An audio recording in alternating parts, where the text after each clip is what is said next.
in becoming the best version of yourself. Because I think who in here has done a 10K push before? I think 2 people. Okay, cool. So I actually, Rossi, if you could get some of the branches that are missing in here, that'd be great. So here's the thing. In everything that you do in life, there's 2 things that really determine your success. Okay. The first thing is your knowledge of like the actual thing that you're doing, right? So your knowledge of the actual thing that you're doing. Most of the people in this room, you're pretty knowledgeable on how to freaking do a demo at this point. You're pretty knowledgeable about how to get racks, right? How to close orders. Like you've all had plenty of experience doing that now. Some of you to different degrees, right? And some of you have probably different goals. Some of you are going after like 10K and this will be your first 10K push. And then some of you are going after like 25, 30 grand. And some of you, I mean, Nadia, what's your goal for push? I'm doing 20K just because I'm still running my office right now. She's like, I'm doing 20K because I'm still running my office, Okay. right? Right. You know, and some people are going after big stuff, you know, like Frank just sat down last night, Frank Delgado, and he's like, we mapped out a $40,000 push and what that looks like for him. You know, I know some of the CSTAT guys have some really big goals too. But here's the thing. So you're gonna have to get better at the job to be able to do that. Like you just are, right? But then the second thing is you're gonna have to become the person that can do that too. Right? Like selling $20,000, $10,000, 15, whatever it is for a push. You know, if you're brand new and you sell $10,000 for push, you make $2 grand in 2.5 weeks.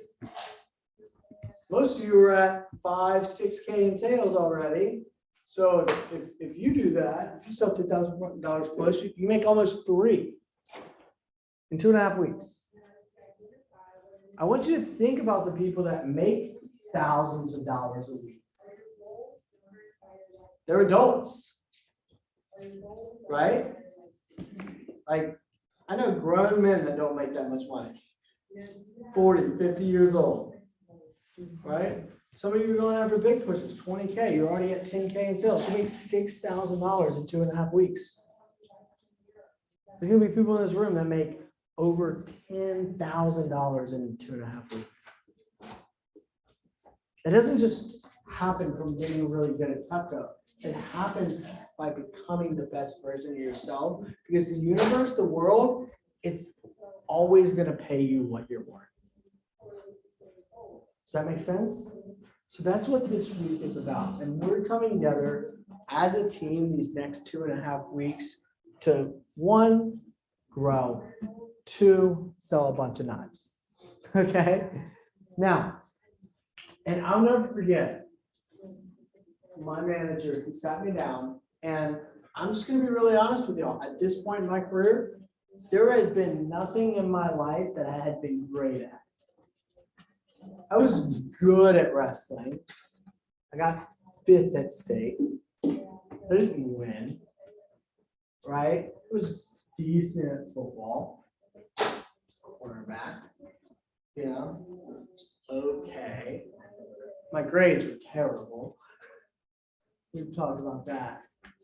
But he asked me something. He goes, what's something in your life that you fully committed to, that you've given your all towards? And I could honestly say at that point in my life, it was nothing. It was nothing. There was nothing that I had ever gone, hey, let's do it. And what I love about this push is it's 17 days of figuring out what your freaking best is, what your best looks like, what you're truly capable of. And I promise you, for everyone in here, it's way more than you think. It's way higher than you think. It's way bigger than you think. because you're way better than you think. And what these next 2.5 weeks are going to do is start to help you realize that. So what Kathy does is every morning we have an alliance meeting, and we're doing them at this year 8 a.m. Thank you.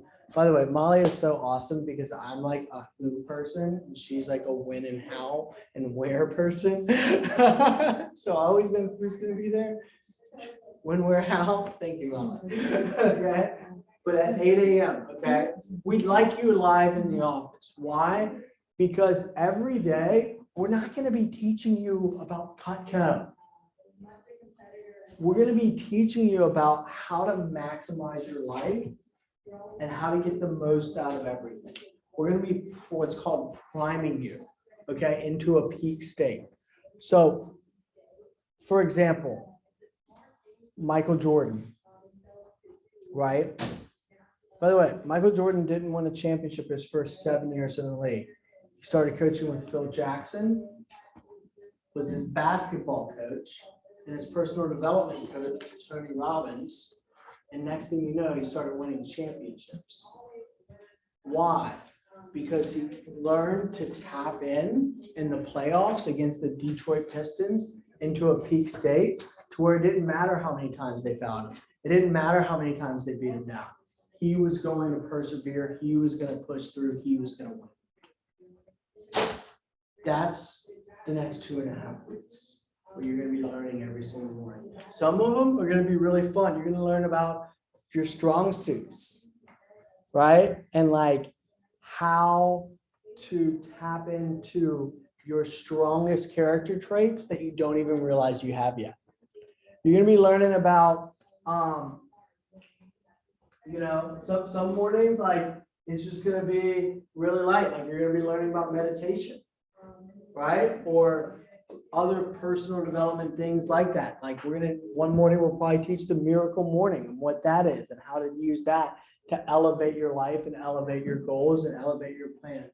And the point is, by 2.5 weeks, you've given your all, you've done the best you can. But it's very important that if we're going to do this as a team, we have to show up the right way, right? For each other, because we're learning together and we're growing together. So every day it's going to be 8 a.m. on Zoom. You want to try to be on 5 minutes early. And when you're hopping on Zoom, you do not hop off until you get your 20 calls done for that day. Sound good? Okay. Why? Because what use is it to learn all this motivating, cool shit and then not go apply it? The whole point of the meeting is to jack you up in the morning so that way you can take the action towards your goals necessary to change your life. And look, I struggle a lot of times relating to reps on my team. I struggle a lot. And why? Because they're like, Jacob, like, I don't get it. I'm like, okay, I make this plain here. When I started the job, I literally spent 12 hours calling my friends to get their parents' numbers. I got a list of 100 parents' numbers. I then called all 100 my first weekend on the job. Okay. I then did 45 appointments my first 2 weeks and sold 13 grand. I don't understand why people don't just do that. Okay. Like it's really not that hard. You just call a lot, you get a lot of names and numbers, you call every single person in your social media, and you text them, you go, hey man, can I get your number? Cool. Hey, you call them, you get their mom's number, then you make a master list of people to call, you call that master list, and then you just read the manual, cut food, have fun. Right? That just kind of came naturally for me. But for a lot of you, it doesn't, and that's okay. But here's that the whole point of this is to get you to where you can do that, right? And you can just execute every day. We're going to be on at 8 a.m. We'll be learning, growing, developing together. And then we're going to rock 20 calls every day for the push to just keep us motivated, keep our goals going. Okay. Another cool and exciting thing, if you're in this room, that means you're also being looked at for Gulf Coast Leadership Academy. which is the top internship program, like bar none on the planet. I'll never forget. So I did it at 19. One of my goals was I wanted to run my own music festival one day. Still a goal of mine, not as like high on the priority list as it used to be, but it's still a goal. Like I will own a music festival. Okay. So I leave Cutco to get into the festival promotion business. And like one of the first weekends there, I'm meeting with the owner of a music festival called Buku Fest. Maybe you've heard of it. It's in New Orleans, right? The owner sits down and just starts, and like a mutual third party firm was like, you gotta meet this guy. He did some volunteer work for us. It was insane. We've never seen anything like it. You gotta meet this guy. Okay. Which was funny. Cody, you'll get a kick out of this because when I volunteered with them, all they literally did was they go, hey, we got to get out these flyers for this event. Have you ever like passed out flyers before? And because I was in Cutco GCLA recruiting kids on campus, I'm like, yeah, give me those. So I like take 100 flyers, I pass them out, and they literally give me 100 flyers. And they're like, pass this out, and you get like some backstage passes for the after show. I was like, cool. Pass them out in like 10 minutes. It's a music festival. There's people everywhere. And I come back and I'm like, all right, I got them out. They're like, already? How did you do that? I'm like, well, I was in GCLA. And yeah. So anyway, and I'm like, well, how many, and I look behind them, they have boxes of flyers. I'm like, how many flyers y'all have back there y'all want to get out? They're like, 2,000. I'm like, okay, cool. And how many tickets do you have to get out? And I'm like, they're like 10. I'm like, I'll be right back. So then I just go back out into the festival. I'm like, and I start recruiting a team. I'm like, hey, who wants free tickets to the concert tonight?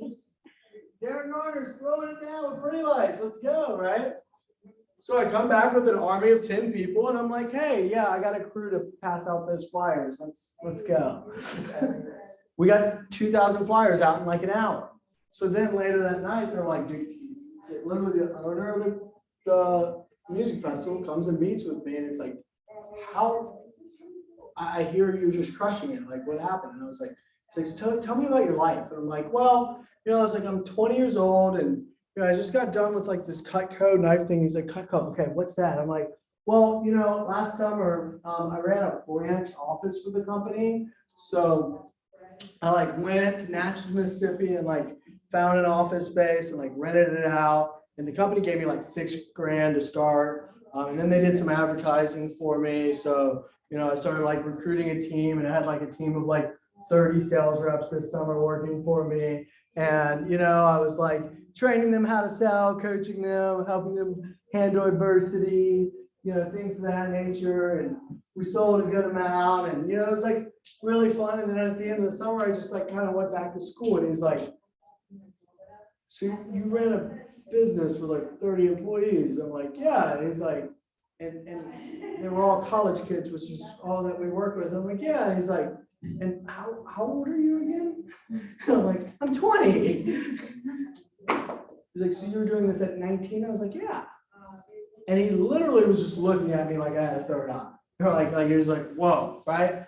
Anyway, offered me an instant job, right? So long story short, and by the way, I was smart. I'd been through GCLA. I was like, I don't want a job. I don't want to work for you. I want to work with you. It's like, no. I was like, I'm going to create an LLC and we're going to create a contract. And then you're going to pay me off the people I bring to your festivals. Yeah, I'm not going to work for you. I'm going to work my own hours. I'm going to have he just kind of smiled, and yeah, let me do it. Next thing you know, we were selling 5,000 tickets to a festival like opening day, our team, and I get paid with that.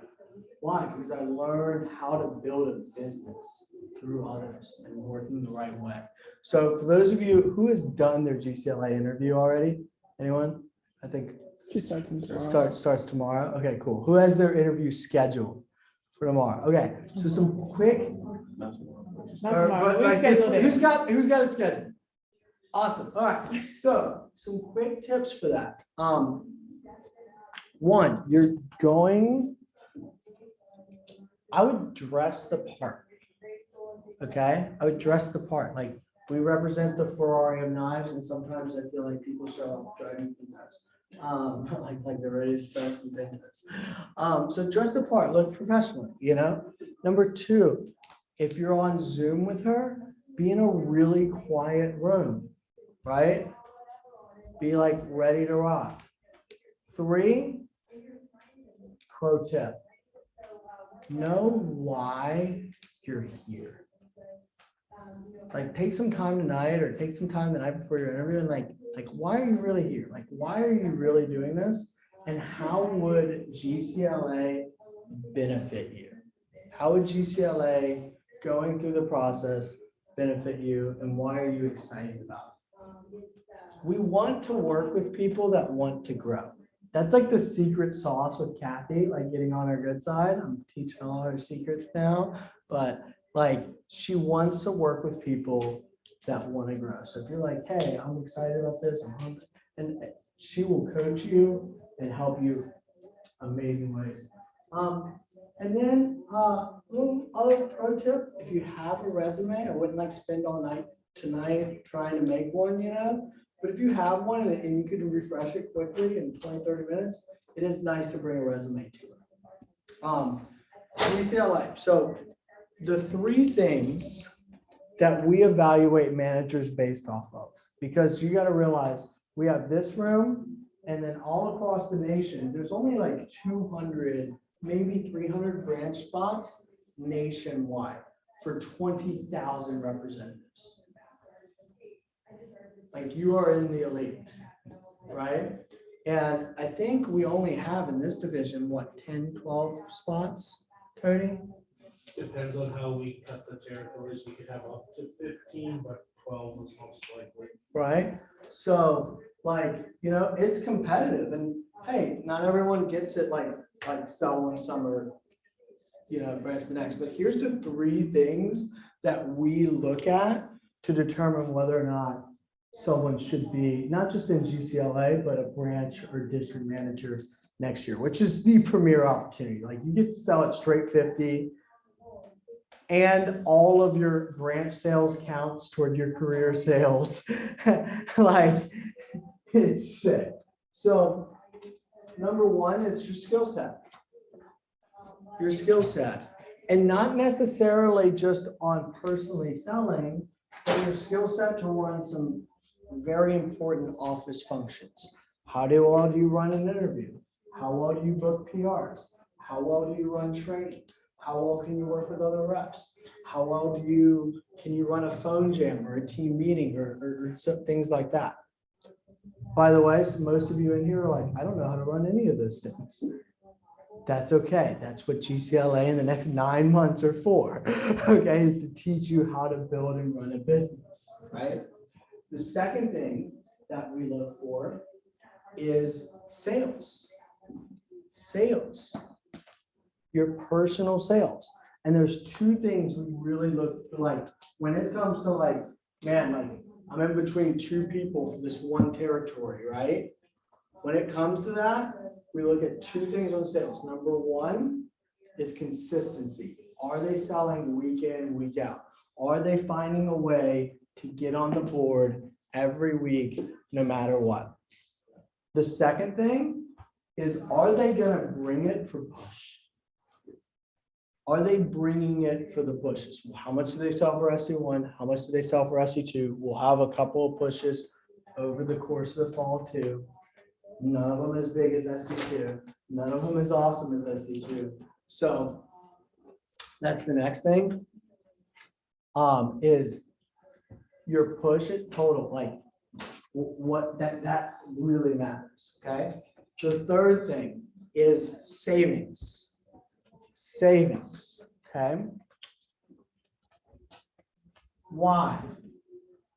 Because the company's gonna give you $6,000 in startup funds.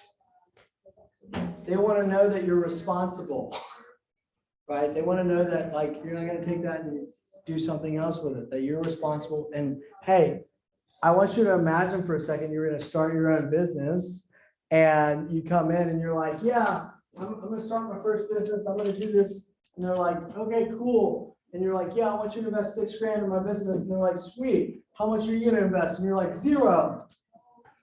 Is the investor gonna do that with you?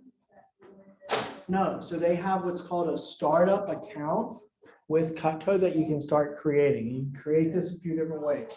One, you can do a total tax withholdings, okay, where just a percentage of your check comes off.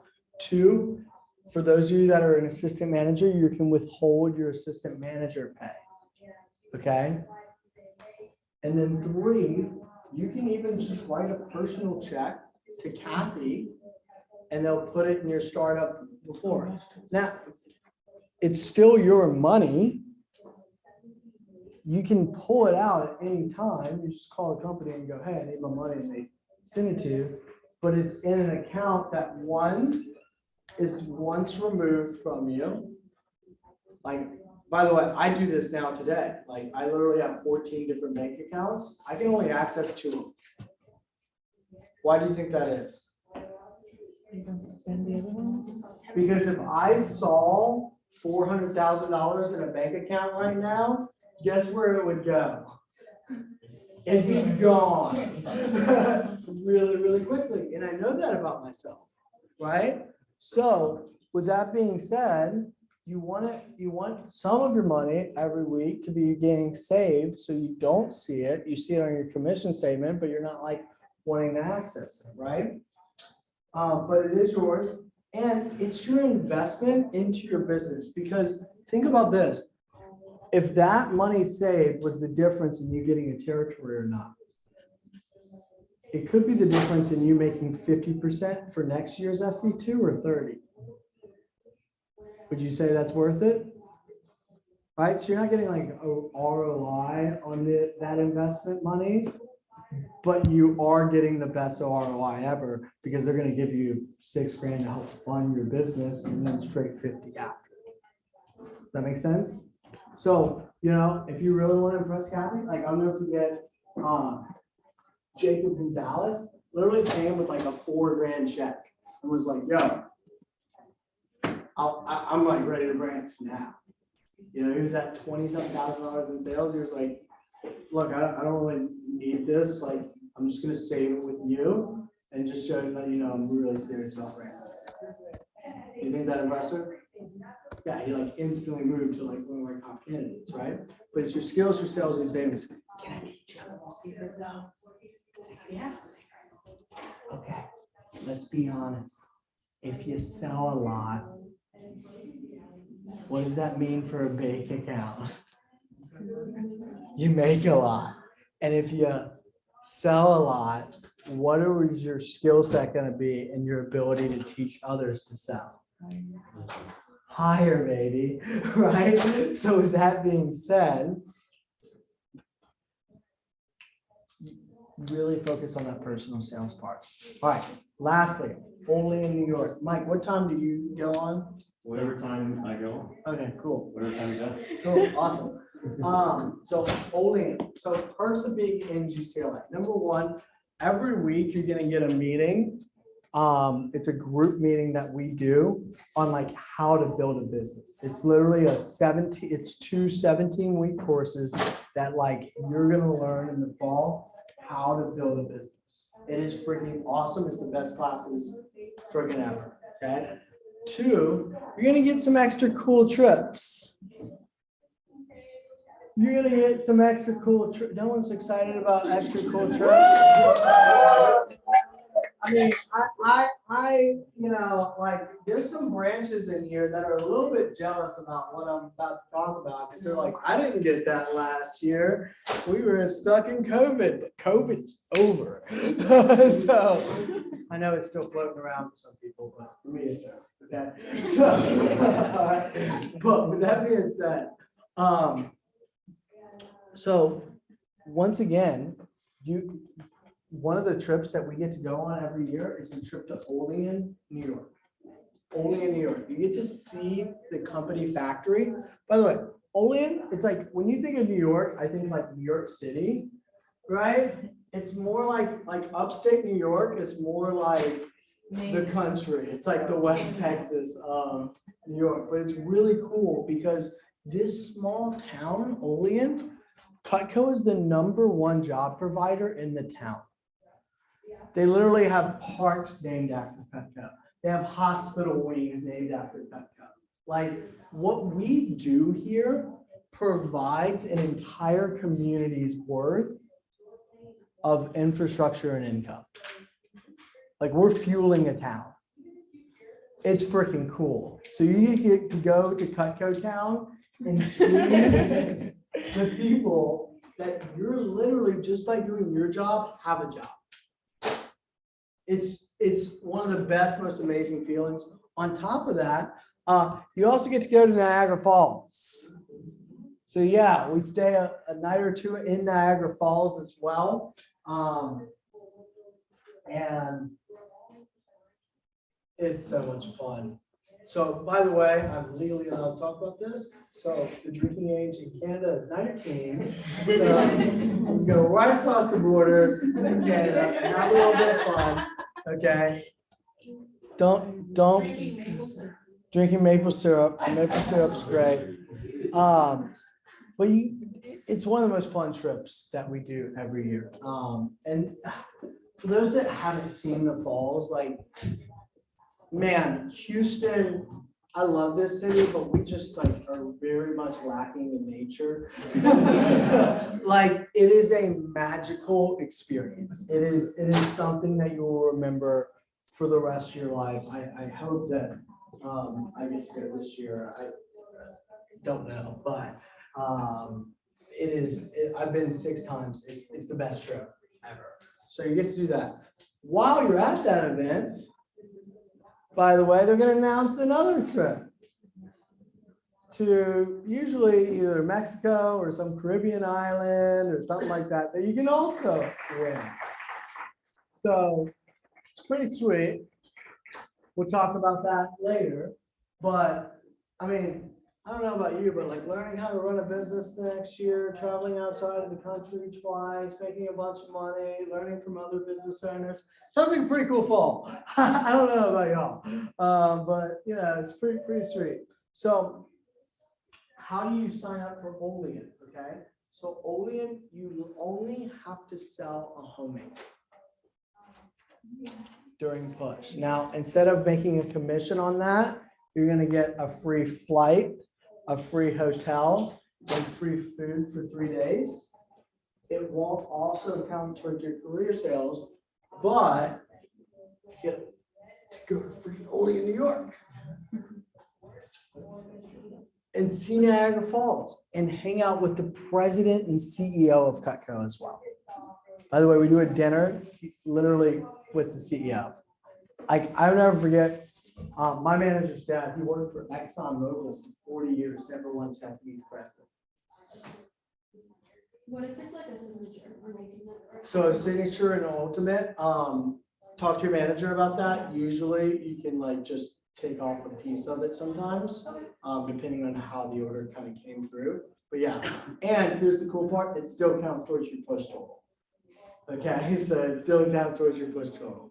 So let's get Olean homemakers signed up. And then with that being said, expectations for Alliance, once again, you're on Zoom by 8 a.m. or at the office, and you're not hopping off till 20 calls after that. Also, we're going to be having teams for Alliance. Do y'all already have your teams? You do. Does everyone know? Some Yeah, people for know, some people don't. Houston, Corpus, Oh, or Houston and Clear Lake you do. Houston and Clear Lake do, West Houston. So you're going to have how many partners? 2, 3? Oh, we have like We have like 10, 12. Oh, we have 12 people in our whole team, but like. We're doing 3 mini leaders. teams and then we'll do, are you talking about like teams? Or are you talking about, Many Accountability. teams like with We're talking about 3 accountability? people. or we don't have 4 people. accountability yet. So you're gonna be in what's called an accountability team. So it'll be like you and one other person or you and 2 other person, and it's optional, but you can everyone throws up $20 and the winning team gets to take home the rack. So you get to take it all home. Pretty exciting stuff. So be thinking about like accountability partners and stuff like that. It's gonna be fun, exciting, life-changing 2.5 weeks. Okay, now for actual life-changing information, I'm gonna bring up Mr. Mike Lonzetta. On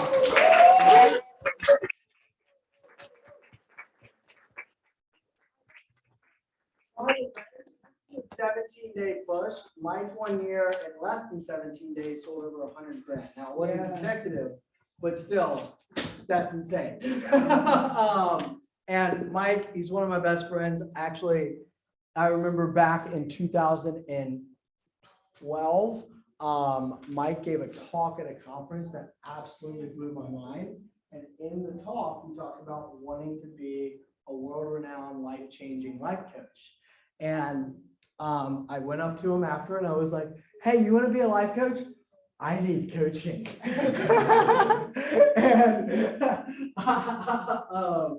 And at the time I was really struggling. I was dealing with a lot of stuff and, Mike really helped me through it. And I can honestly say I would not be here today without all the coaching and mentoring I've gotten from Mike over the years. And, it's crazy, but then, how Cutco works, whenever a customer buys, they give you what?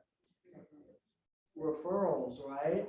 And it's been crazy because my friends started seeing me grow and Mike was doing a great job marketing himself too.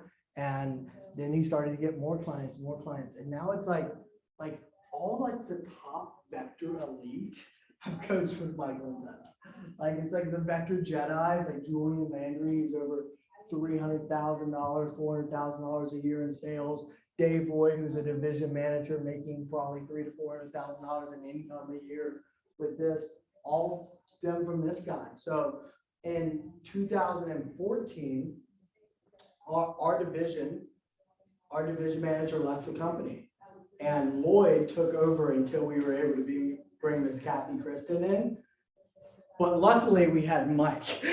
So Mike literally practically ran the division for a year that year as the divisional office coach, or district office coach, I think was the title, and became the first person in the company's history to be able to coach people from multiple offices and coach district managers from multiple offices and get paid through commission statements, which just shows how highly corporate thinks of him. And lastly, Mike is the most attentive person to people's needs that I've ever seen in my life. If you ever have gotten a call with him, he is all in and focused on you getting the most out of that call, of you getting the most out of your life. And it's one of the things I really love about him. So I ask that as he's talking, we do the same for him, because he's going to be laser focused, and the things he's going to share to change your push, change your life, change everything. So let's give it up, Mr. Mike.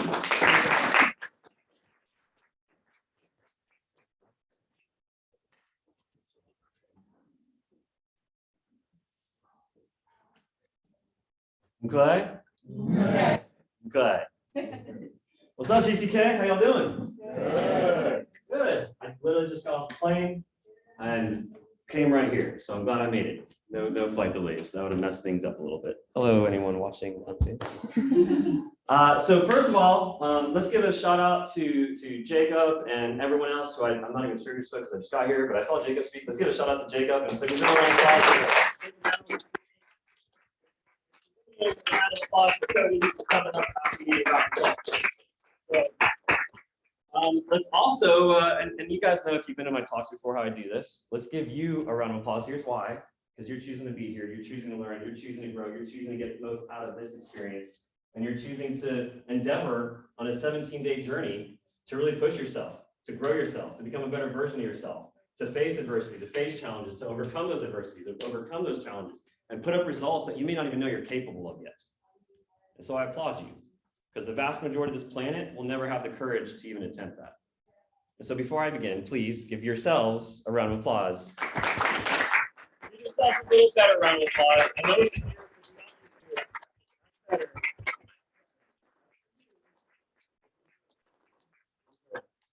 so, I don't have a visual, so you're gonna have to really listen closely, okay? As you guys remember, the way I recommend that you get the most out of this experience, which by the way, who's it up to for you to get the most out of this experience? Is it? That's right, very wise people, exactly. I'm gonna deliver, I'm gonna bring the goods, but it doesn't matter how good the delivery is if you're not here to receive it. right? So it's up to you to get the most out of the experience. Let's talk real quick about how to do that. There's a couple P's that we like to practice whenever we do this. And these are P's not only for my presentations, but also P's to people. And Megan and people who are on my group coaching calls, you get this constantly. So I'm glad to just reinforce it even more for you guys.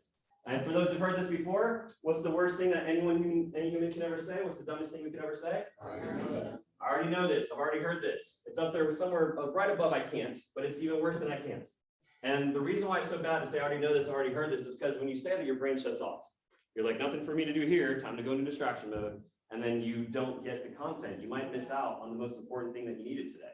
And so even if you've heard it before, you're never in the same river twice. It's always different flowing waters. So even if you heard some of this, like at SE1, it'll be a lot of different stuff. But even if you heard some of this from SE1, you're never in the same river twice. Even a few weeks later, you're always in different flowing waters. So if you stay focused, stay present, you're going to get the most out of this experience. And so the first P is we practice presence. We practice presence. Does anyone remember why presence is so valuable? Because it's so freaking rare. Exactly. Yeah. And most things that are rare become more valuable. So presence is really, really valuable. Some of you guys might remember from my SE1 talk.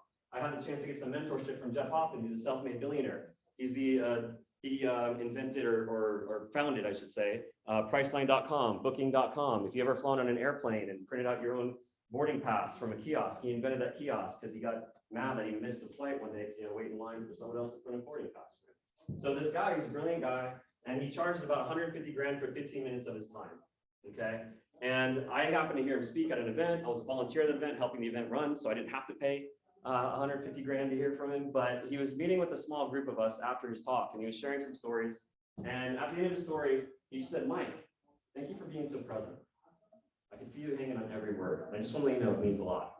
And part of me was like, "Oh, wow, that's cool. You know, he appreciates me. That's really nice of him." And part of me was like, "What the heck are people paying 150 grand for 15 minutes of his time?" And obviously are not very present for him to acknowledge it.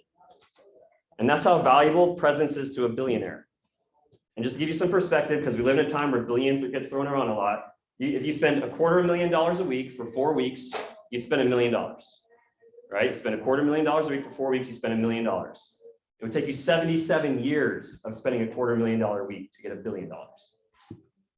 That's how vastly different 1 million is from 1 billion, right? It's 1,000 millions. And so that's how valuable presence is to a billionaire. So if you can practice presence, not only for my message, but just in life in general, you're going to be that much more valuable.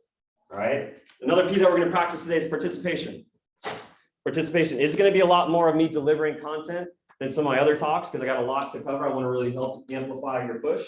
But at the same time, if I'm asking you to participate, you want to make sure you're taking notes. If I have you guys stand up or any of that stuff, which I'm not even quite sure, we're going to see how it goes as we go.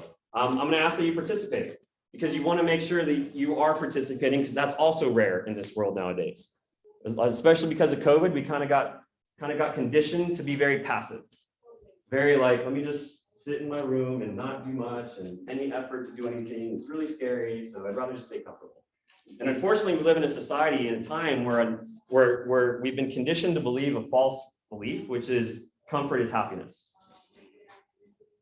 That's a false belief. Comfort is happiness. Now, I'm not against comforts, right? Like I like having a home and shelter and food and clothes, and right? Like I like comforts, but if we're so addicted to comfort that we're not willing to step out of any comfort zone and we think that's happiness, we're going to be sorely mistaken, because progress is happiness, not necessarily comfort.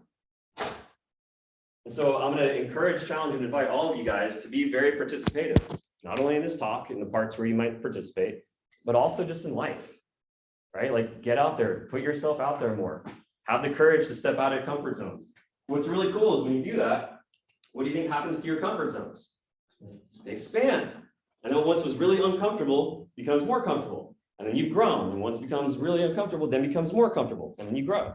Right? And then you get comfortable doing things like this, which when I first started back there, I'd be freaking out. I had social anxiety. I couldn't talk to 2 people. And now I can talk to thousands because I've expanded my comfort zones. Okay? Okay, so I'm going to encourage, challenge, invite everyone to be practicing participation. Presence and participation is more of what the world needs. Let's be more of what the world needs. All right, so I'm going to give you an acronym, closer. We'll talk about how to be the best closer, as Jacob alluded to. A few years ago, I was the first rep in company history to sell 100 grand worth of Cutco in 20 days or less. It's not because I'm lazy, it's because I've also got a coaching and speaking business. I did selling around the coaching and speaking. And so I did that 100 grand in 17 random days throughout the year. The following year, I did 100 grand in 15 days throughout the year.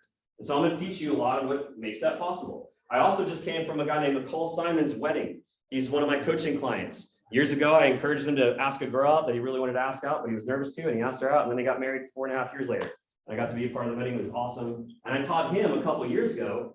I was on a call with him, and I gave him some instruction on how to have a 40K push, which then he turned into a 50K push, while also running an office. He was a Dom.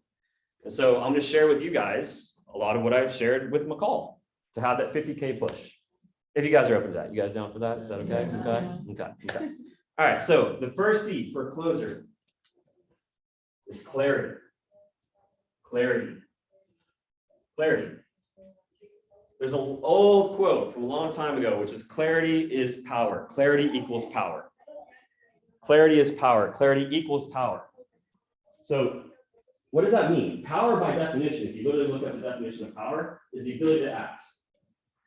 It's the ability to take action. The more powerful you are, the more ability you have to act. The more ability you have to do what you desire. And so when you're clear, the more clear you are, the more powerful you become. Literally, you feel a different energy that propels you towards your goals. You feel a different energy that's so compelling, it pulls you towards your goals to where you're not always pushing. There's still times you got to push. It can get hard, but you feel more of a pull than just a push. And so clarity is power. Let's talk about some things you really got to be clear on. First of all, you must be clear. So many people just want to know how do you sell so much? How do you do this part of the demo? And how you did it? And how to is great, but if how to is all we ever needed, then all of us would be billionaires with six-pack abs because so much how to is on YouTube right now.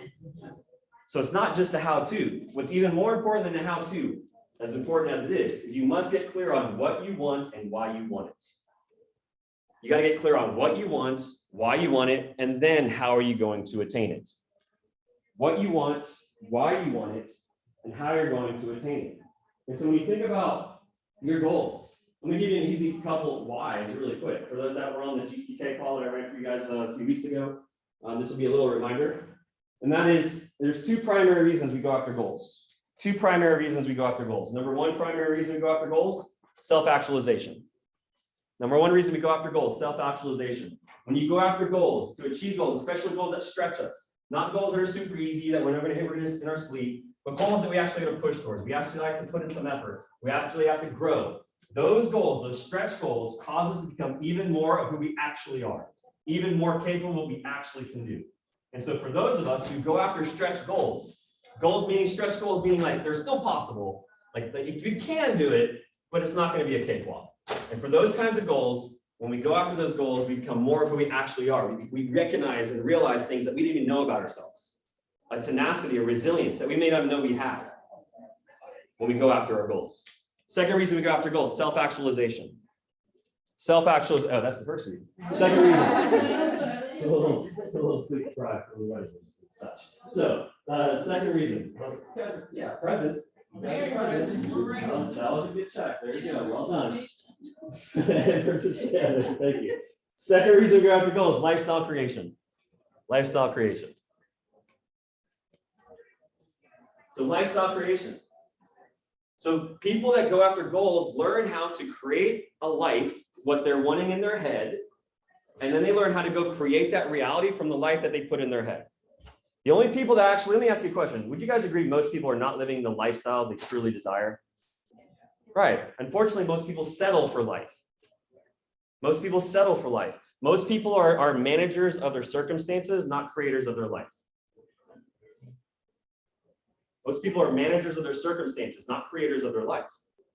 And so the people that are actually creating life, they're creating their lifestyle. Those are people that set some kind of goal and then they work towards making that goal a reality. Even if they don't make that goal a reality, they get a whole lot further along than if they had no goal. They're just drifting and floating around. Let's just see what happens.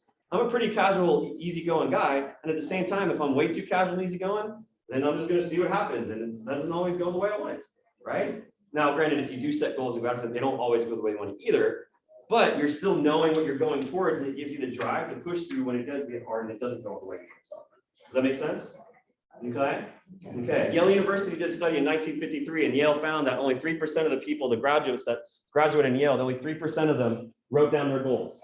Several decades later, that they found that 3% reported higher income, more happiness, more fulfillment, better relationships than the other 97% combined over the course of decades. Because they wrote down their goals and they stayed looking at them. They stayed connected to them. So you want to know what you're going after. You want to know what you're going after. When it comes to a goal, one thing that I covered with McCall is there's something called Tony Robbins calls RPM. Tony Robbins, where most of this content comes from, size pace coach of the world.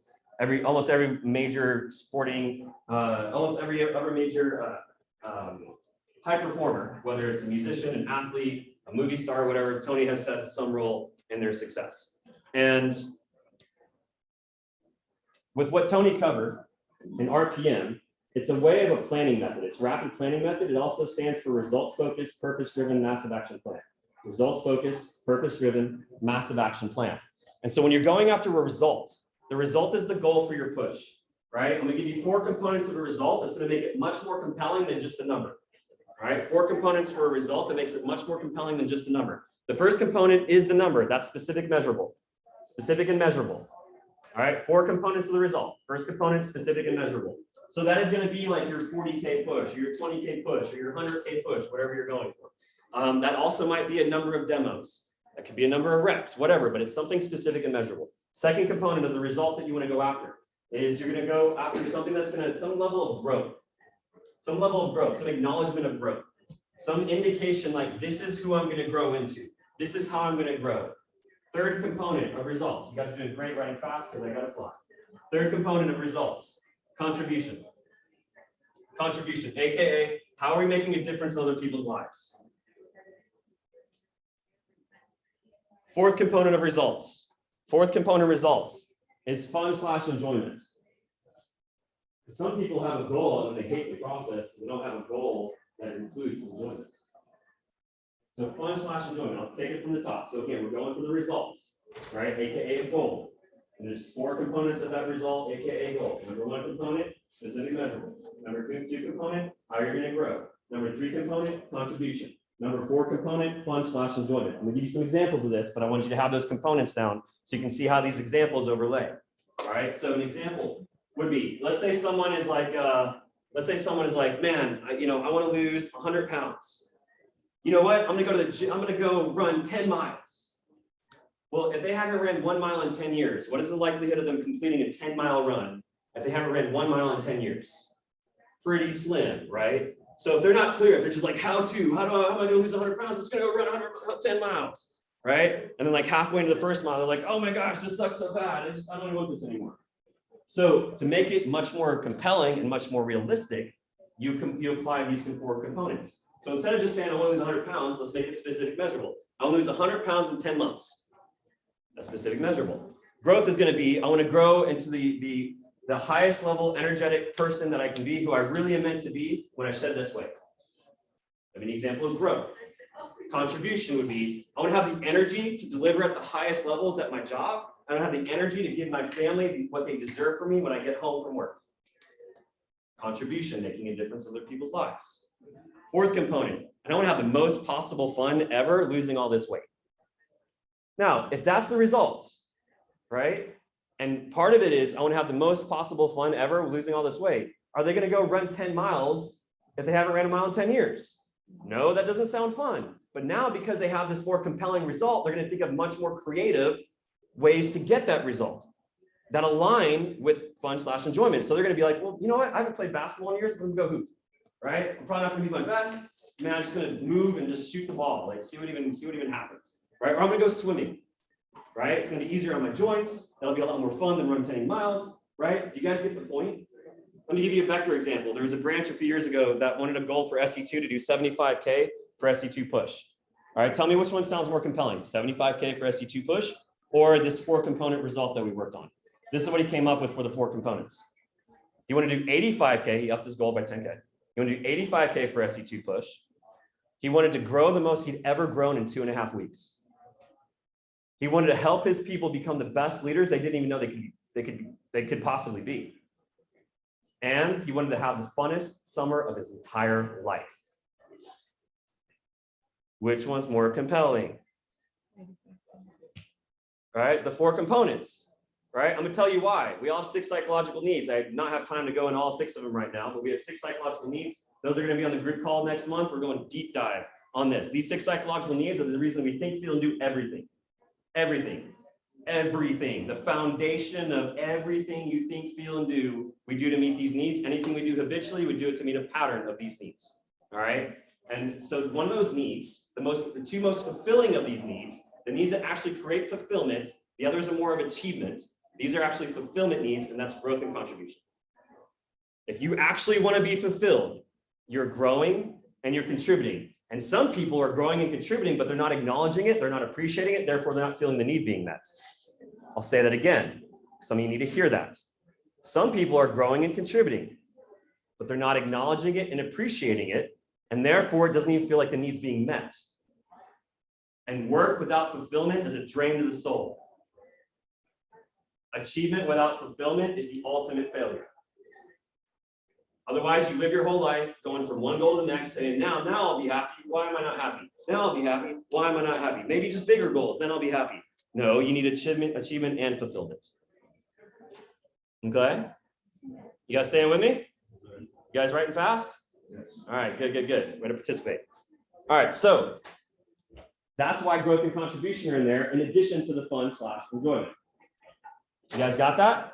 So we're not gonna have time to do it today, but when you get a chance, construct your push goals in that manner, right? Actually take the time to sit down and think about what it is I want to move towards. You guys got it? In that manner. And if you do that, not only are you going to have a specific measurable destination and target that you know you're moving towards, but you're going to be able to look at every day, I'm doing this because I'm growing into this version of me.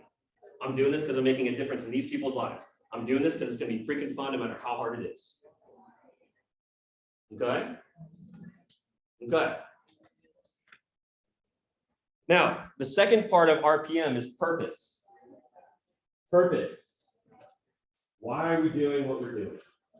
I know you hear that all the time. There's a reason you hear that all the time, because it freaking matters. And some people hear it so many times that the law of familiarity kicks in. You're like, oh yeah, I've heard that. I think I know that. And then you don't do anything with it. And you're like, why am I so demotivated? Because you haven't applied purpose. You got to know why you're going after that goal. It's in general why, but specifically what you're going to write down for that result, that 4-component result. Why are you going after that? Why does it matter? Why is it when it gets hard, or when you want to get distracted, or someone wants to pull you away, you'd be like, I'd love to do that. Thank you so much, but I'm really freaking committed to this. And here's why. I'll hit you up after push. You got to know why. When things get hard, you got to know why. Purpose gives us the power to push through pain and produce prosperity. Purpose gives us the power to push through pain and produce prosperity. Purpose gives us the power to push through pain and produce prosperity. Even if your goals are noble and just, it will still get hard. And if you're not connected to why you want that noble and just goal, you might give up. There's 3 components of why that you want to really get clear on. 3 components of why. First component is why for you personally. Why for you personally? Personally could be obviously monetary or materialistic, right? Maybe some of you want to buy a car after push. Maybe some of you, Justin Ledford was like my first coaching client before I knew what coaching was. He's my PR in the business. He's the #1 rep all time in our division. He sold over $2.5 million with a Cutco. And now he runs a multi-million-dollar roofing and solar company. He was a millionaire before he turned 30. He bought a house at age 19. And so the reason I bring him up is because let's see, why is the reason? It's off the top of my head, so we take it apart real quick. Let's see, it's talking about Justin, it's talking about purpose, so let's talk about it. Personal, there we go. Yeah. So in other words, he had some big pushes, he went after some big goals, he won some Rolexes and other things, and he was able to produce a lot of prosperity. So that could be your personal, that could be part of your personal. Some other personal whys are going to be skill development, character development. Skill development, character development. The version of you see of me is nothing like the version that I was in my first few years at Cutco. Well, how am I the version that you see now? Because of character development, skill development. I developed who I am. I developed my integrity. I developed keeping my word. I developed being even more honest, even more ethical. I developed being even more determined, more driven. So character development, skill development, like communication skills, organizational skills, time management skills, business skills, leadership skills, all these fall under the umbrella of what happens when you really push for these 17 days. I've seen it over and over. These 17 days can be a microcosm for life. You'll never be the same. If you really approach this and go after it, even if you don't hit the goal, even if you don't hit the goal, you really go after it, like you're going after it, like you really want it, you'll never be the same after 17 days. I've seen it over and over and over and over again. I've been with that for 21 years. I turned 40 in May and I hit 21 years in May. And so I've seen it over and over and over again. So that's personal. Second layer of purpose is relational. Why is it going to matter to those you care most about? Why is it going to matter to those you care most about? So that could be, your family, right? Some of you have like parents who are helping out with school. Maybe you can relieve some of that burden by paying for some of your school. Some of you have brothers and sisters, maybe younger than brothers and sisters, who will never, ever, maybe ever sell a Cutco knife, but it doesn't matter because whether you're aware of it or they're aware of it, unconsciously at the very least, they're looking up to you. Unconsciously, they're modeling what you do. They're either going to model it or reject it.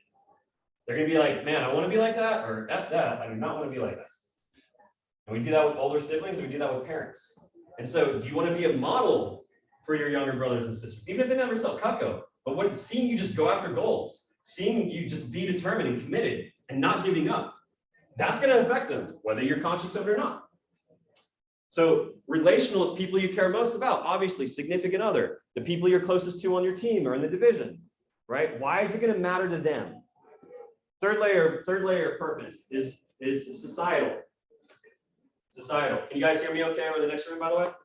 We're having a competition to see who can talk louder. You could do a little more. Okay. Are you not hearing me okay, Nadia? I can hear you. Okay. Be louder. Be okay. You want me to be louder? I'm not gonna. Yeah. I can get really loud. So I'll keep it just loud enough. Just checking in. So societal is gonna be bigger picture. Bigger picture. Why is it gonna matter to the bigger picture? Bigger picture could be why does it matter to the division? Why is it gonna matter to the region? Why does it matter to Cutco as a whole? Why is it gonna matter to the country? Why is it gonna matter to the world? You can come up with some reasons why your push is gonna matter to the world. Cool, that's pretty cool, right? But it doesn't have to be that big, but just something bigger. Now, chances are you're gonna have more whys under personal and relational than you will under societal, but still come up with at least a couple for societal. Does that make sense? Okay, the bigger picture, right? I never knew that push goals that I was going after 15, 20 years ago would help me become the leader that I am now. And now in some ways I am impacting the world, right? So there might be worldly impact that you can have from this 17-day push, as crazy as that may sound. All right, so that's your purpose. One more why that I want you to consider. One more why I want you to consider is why can you expect yourself to do this now more than ever before? Why can you expect yourself to do this now more than ever before? Why can you expect yourself to do this now more than ever before? I'm gonna give you some examples, some answers. It could be, well, I've never been so committed. I've never been so clear, right? I'm clear on what I want.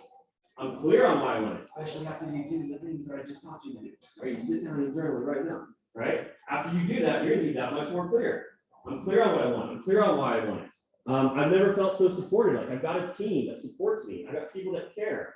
My skills are at a higher level than they've ever been before. So all these might be reasons why you can expect yourself to do this more than ever before. And you want to write down those answers as well. Okay. Some of you have never heard some of this. I know some of you heard me talk a lot. Some of this should be brand new for some of you guys. Okay. You guys got that? Right? Okay. All right. So then once you have your result, then you have your purpose, then you need the map. And MAP stands for Massive Action Plan. This again is RPM. So you have your results, then you got your purpose, then you have the map, Massive Action Plan.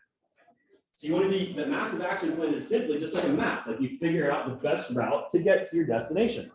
Well, if you're not clear on what you want and why you want it, then it gets a whole lot easier, a whole lot harder to figure out the terrain and the map. But if you're clear on what you want and why you want it, why you're going to work towards that destination, then you're going to find the most effective route to it, right? And the easiest thing I can tell you about the map is there tends to be something called the 80-20 rule. It's called Pareto's principle. The 80-20 rule basically states that 20% of our output produces 80% of our results.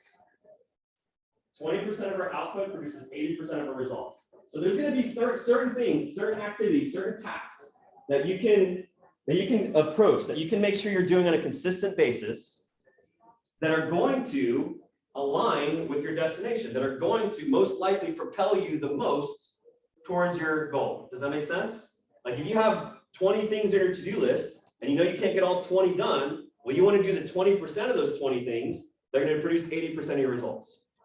It's not always 80-20, sometimes it's 90-10, sometimes it's 75-25, 70-30. Either way, it's always big number, small number, because there's a disproportion from the activities that you do and the type of results they produce. You guys got that? Okay? Okay. All right, so those are things you want some clarity on. Here's what happens if you're not clear. Pay close attention. This might be one of the most important things you ever hear in your entire life. If you are not clear on what you want, why you want it, and how you're going to go about it, the 3 distractions always take time. If you are not clear on what you want, why you want it, and how you're going to go about it, the 3 distractions always take in. Let me tell you what those 3 distractions are. Number 1 distraction. Number 1 distraction is our fears. Our fears. Now, high achievers and overachievers, top performers, they don't like to say they're afraid or scared. They like to say they're stressed. Stress is the achiever word for fear. It's all fear. Everything we're doing is either an expression of fear or an expression of love. And so the main fear that can kick in, the fears kick in. The brain's primary function is protection and survival. And so the brain's primary function is protection and survival, so it's always looking for what was wrong, what is wrong, what can go wrong. And because it's always looking for what was wrong, what is wrong, what can go wrong, it's going to think about, oh man, what if I go after and I fail? What if I make a bunch of calls and no one answers? What if I do this and this and that and this and that and it doesn't work out? Oh, that sucks. I don't like that feeling. So then we go from fears to the second distraction, which is easy accomplishments and easy pleasures. So we default then from the first distraction of fear to the second distraction of easy accomplishments and easy pleasures. Remember, I just said we have 6 psychological needs. 2 of those needs are also a need to be certain and a need to be significant. Certain, aka comfortable, aka committed. There's all different things that fall under certainty. But at the very least, certain we can avoid pain and gain pleasure. At the very least, certain we can avoid pain and gain pleasure. And a need for significance, a need to feel important, a need to feel valued, a need to feel worthy, a need to feel respected, appreciated. All these kind of fall under the umbrella of significance. And because of these 2 needs of certainty and significance, if we're starting to feel uncertain, and we're starting to feel insignificant, we're going to jump into a distraction that gives us the easiest path to certainty and significance. All right, so let me give examples of this. You know you're supposed to make phone calls. It's phone time. You know you got to make phone calls to have the demos, to sell the knives, to hit the goals, right? It goes in that order, right? But you're like, man, what if no one answers? What if someone tells me no? What if someone hangs up on me? All these uncertainties start to come up because you can't control people answering the call. You can't control people saying yes. We can influence, but we cannot control other people. So all these uncertainties come up, right? And then the fear of insignificance kicks in. What if I don't hit my goal? What if they make me feel like I'm stupid? What if someone laughs at me and says, ha ha, stupid knife job, ha ha. What if someone says, you selling buttco? I don't like that feeling. That's going to make me feel insignificant. What's the quickest way to certain insignificance? Distraction mode. Man, look at my dishes. They're so dirty.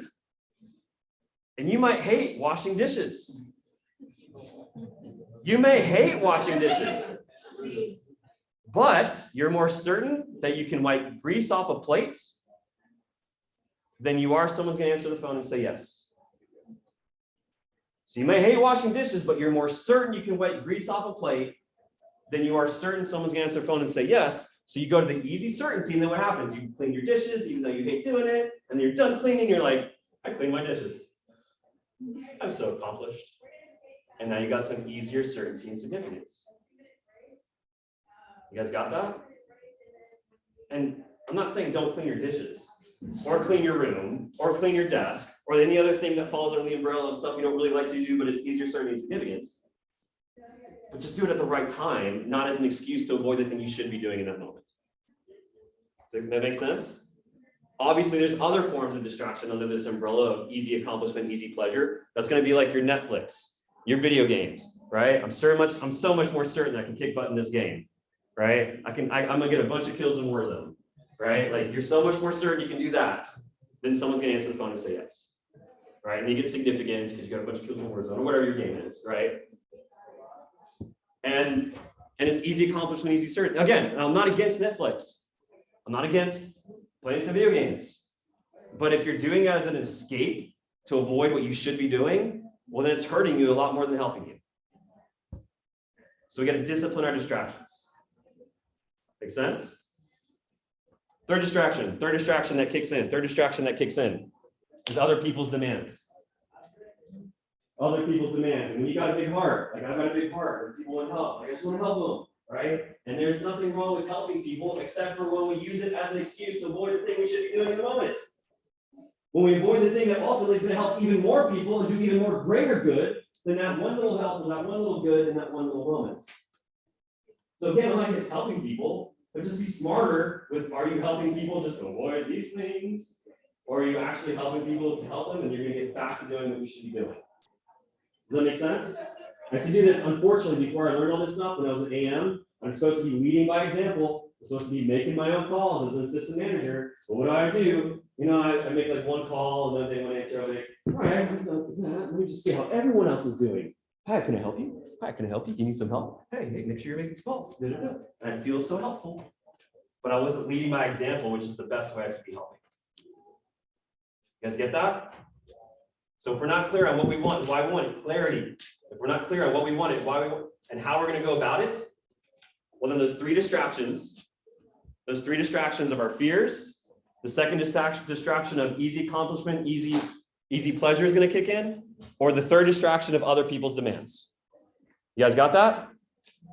So what do we got to be clear on? That's the distraction. What do we need to be clear on? What we want, what? How we're gonna do it. So what do we want and why, and if we're not clear on what we want, why we want it, and how we're going to do it, what's going to happen? And those three distractions are?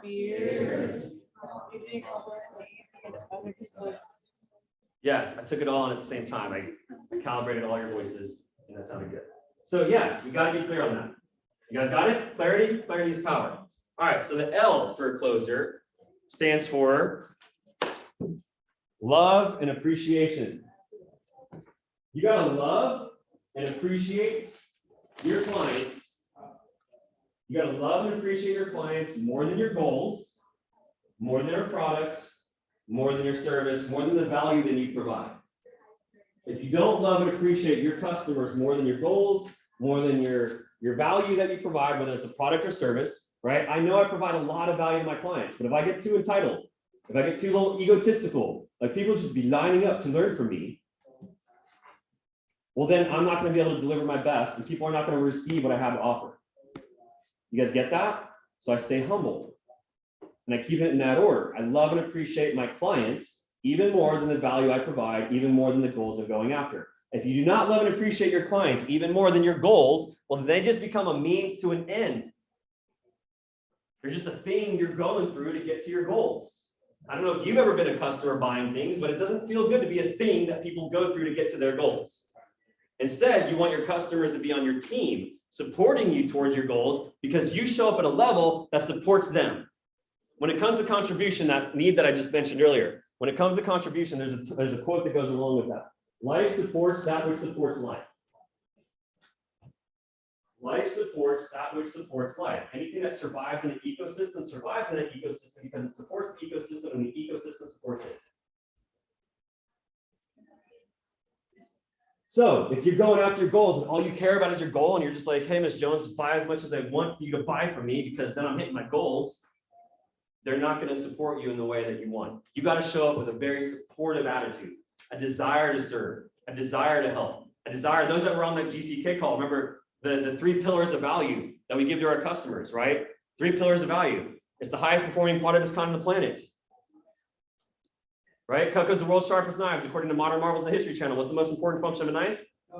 Right. That makes us the highest performing product of its kind on the planet. Most of our customers are not going to be able to afford other things of the highest performing products of its kind on the planet, but they can't afford Coco. We have the privilege, the honor, the opportunity to help them get something that is the highest performing product of its kind on the planet. That's the first pillar of value. Second pillar of value is extremely practical value. How often are they using those products? For how long? Forever. And if they drop it 20 years from now and it breaks? Forever guarantee. New and free, right? That is extremely practical. You buy something once, use it every day for the rest of your life and never have to buy it again. That is extremely practical. Cocoa is not a luxury item reserved for the rich and famous. It's a practical item everyone should own. Rich, famous, middle class, lower class, doesn't matter class. It just makes sense to own. And so when you recognize that and understand that that's what we're providing to our customers and that we love the opportunity to provide that to our customers, well, that's what should be our forefront in our mind. Third pillar of value, third pillar of value, that was almost English. Third pillar of value, I usually illustrate this way.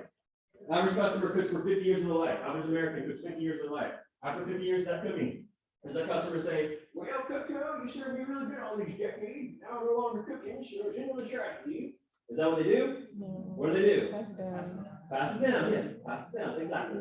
To their kids, their grandkids, their nieces, uncles, whatever, not uncles typically, but their nieces and nephews, they pass it down, right? And now their kids or their grandkids, they get to use the highest performing products on the planet every day for the rest of their life, and they never have to pay for it because it was passed down. And they get the sentimental value of using grandma's or mom's knives every time they cook.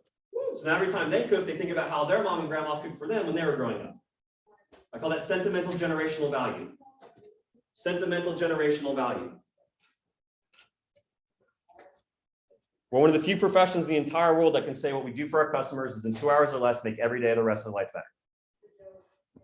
What we do for our customers is 2 hours or less, make every day of the rest of their life better. I get we're not curing cancer or fixing broken marriages, but we sure as heck are making their kitchen lives better for the rest of their lives, and that's where a lot of people spend a lot of their lives. Most of you are roughly in your late teens, 20s, somewhere around there, mostly guys. Think about this, 50 years from now, 5 years, 5 decades from now, when you're 70 years old, on your front porch with your grandkids swinging your hover swing, because it'll be hover swing technology by then. There will still be families using Cutco they bought from you in the summer of 2022. You're 70. I've been here for 21 years. There's still people using Cutco, still families using Cutco they got from me in 2001. Is that a little value or a lot of value? Massive amounts of value.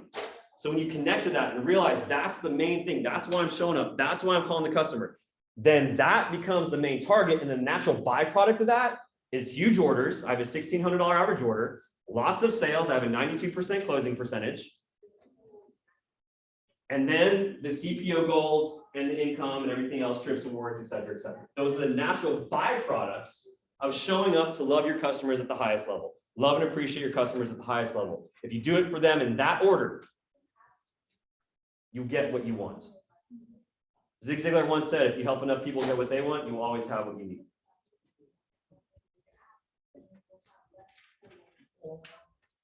If you help enough people get more of what they want, you will always have what you need. Love and appreciate your customers. Show up for them. Show up to support them. Show up because you want to help them get the best product they're ever going to own. Show up and help them get the most of that best product they could ever own.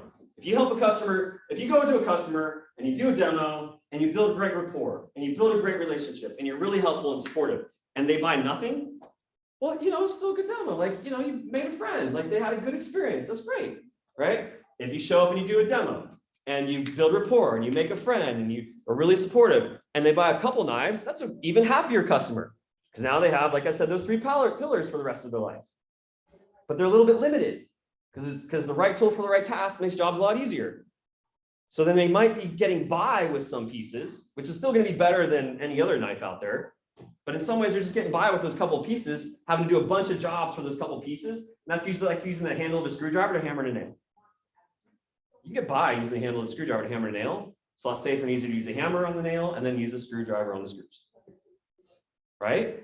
So when you help customers get even more Cutco, when you help them get a full set, well, they're going to benefit that much more because they're going to have many more tools to do more of the jobs in the kitchen the right way with the right tool. Does that make sense? So if you help someone get a signature, an ultimate, for example, well, not only going to have a whole bunch of tools in their tool set to use more for the right actions and tasks, well, they're also, when they pass them down, they're going to have more knives to pass down. If you see a customer and they have 5 kids and they bought 2 knives, sorry, other kids. Only 2 of you guys are getting a knife. But if they get an ultimate and they have 5 kids and they pass them down, well, now every kid, especially if they all cook equally, they're going to get like 4 or 5 knives each. It's more value that they get to use over the course of their lifetime and more value that they get to pass down. Does that make sense? I'm going to share a little tip when it comes to selling sets here. I was going to say this for the end, but I'll interject it here because it makes sense. So when I'm selling sets, and I get to like the carving set, for example. You can either do this in the carving set when you're showing the homemaker or the cleaver when you're showing the ultimate, but it's usually one of those. But typically it's the carving set. And so I'm showing the carving set. I'm like, yeah, this is your seasonal carving set, right? Especially for holidays, Thanksgiving, Christmas, etc., right? And Miss Jones, this is what's awesome about getting a set. Miss Jones, this is what's awesome about getting a set. Some pieces in your set, you're gonna use every day. Some weekly, some monthly. I'll repeat myself. Some pieces in your set, you're gonna use every day. Some weekly, some monthly, some seasonal. Hold the carving set. But either way, you will always know. You will always have what you need when you need it for the rest of your life. Great thing about getting a set, Ms. Jones, is there's gonna be some pieces in your set you use every day. Some weekly, some monthly, some seasonal. Hold the carving set. Or point to carving set if you don't have the knives. But the idea is, you're always going to know you will always have the right tool, whatever you need, whenever you need it, you always have the right tool for the rest of your life.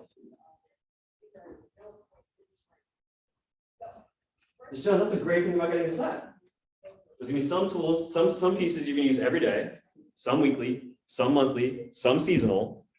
But the idea is, whatever you need, whenever you need it, you always have the right tool for the rest of your life. It'll always be there for the rest of your life. One more time. Ms. Jones, that's the great thing about getting a set.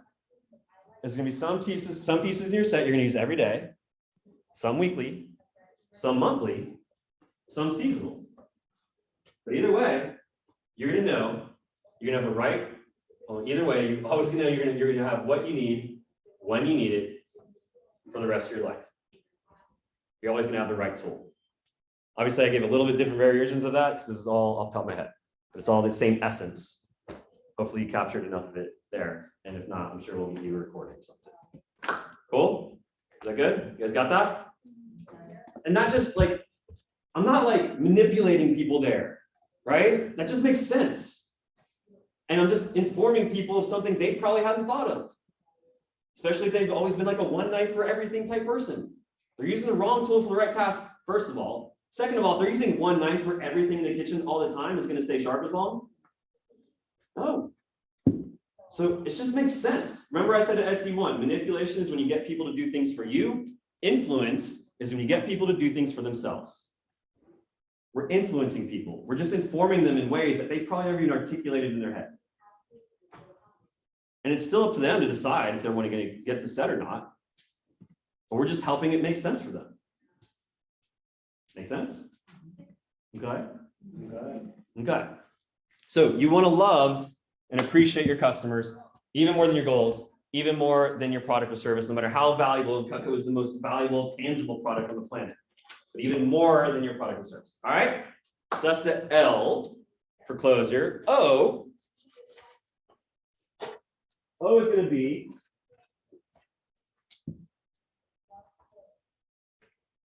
operations. Operations. What is, and this is especially important, why you have to get clear on what you want and why you want it. But what is your day-to-day operations to produce your best results?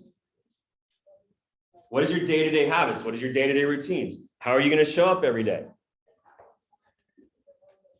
Can somebody give an example of some of the most important operations for you to hit your push goals? Calls, right? And more specifically, how many calls, right? So I'm hearing that. So having some kind of goal with how many calls you're making, right? Would be another example of operations that would be really important over the course of this push week. Thank you cards. That's a great one. Yeah, that's a little out of the box, right? But that's great. And then people feel appreciated. And then that's an easy way to also establish a long-term relationship with a customer, right? So sending thank you cards. What could be another operation for a top performer, another operation, another day-to-day operation or weekly operation? Facebook posts, that can work too. Daily check-ins. And what? Like we called it daily check-in, like Day 11 went great. Thank you so much. There you go. Yeah. So Facebook posts, daily check-ins, those could be great operations. What else? What else would be really important over the course of these next 17 days? What else is in your schedule or should be in your schedule? Come to a line. Demos, get enough sleep. Right? That's a mode of operation. Making sure you take care of you. I'm gonna cover that a little bit later in the call. Right? Having some specific demo goals that you want to go after and doing those demos. Right? You guys have these things called alliance meetings? Yes. That should be one of them too. Right? So showing up to the alliance meetings, getting enough sleep so that you're awake enough to go to the alliance meetings in the morning. Right? So you want to have consistent operations. There's a guy named Marcus Lemonis. He has a show called The Profit. He's a brilliant investor, and he also buys and then helps rebuild companies, struggling companies. He helps them rebuild, relaunch, and multi-billionaire, I'm pretty sure at this point. And he has what he calls his 3 Ps, different from the Ps that I covered earlier. He has his 3 Ps for running a great business. And he says it's your people, your products, and your process. Your people, your products, and your process. Who's taking care of the products? Cutco. You guys don't have to create products. Really appreciate that, right? In real time, I'm creating this product for you, right? This is the service I'm providing. You don't have to figure out how you're going to provide value to your customers. You just already have amazing products that we help them get, right? People, you're great people. You're in this room because you're the right people, right? You're in this room because you're the people that can produce the type of results that it takes to win a push, right? So the people and products, those are covered. So what's the 3rd P? Process. And so you got to be clear what your process is. What are you doing on a consistent basis? What are you systemizing? What are you doing to get recommendations? What are you doing to role play approaches? Does everyone in this room have all their closing and everything memorized? If not, role play it. Go over it again. Be a master of your craft. The best in any sport, study the game. Study this game. Right? Role play your approaches. Practice with people. Go on field trainings. Take field trainings. You guys got that? Okay. Now, this is going to be one of the simpler of the acronym, right? But as simple as this is, and some of you guys are like, wow, Mike, okay, I know that. That's great. Okay, thanks, Mike. I know that. But common sense is seldom common practice. Don't just know it, do it.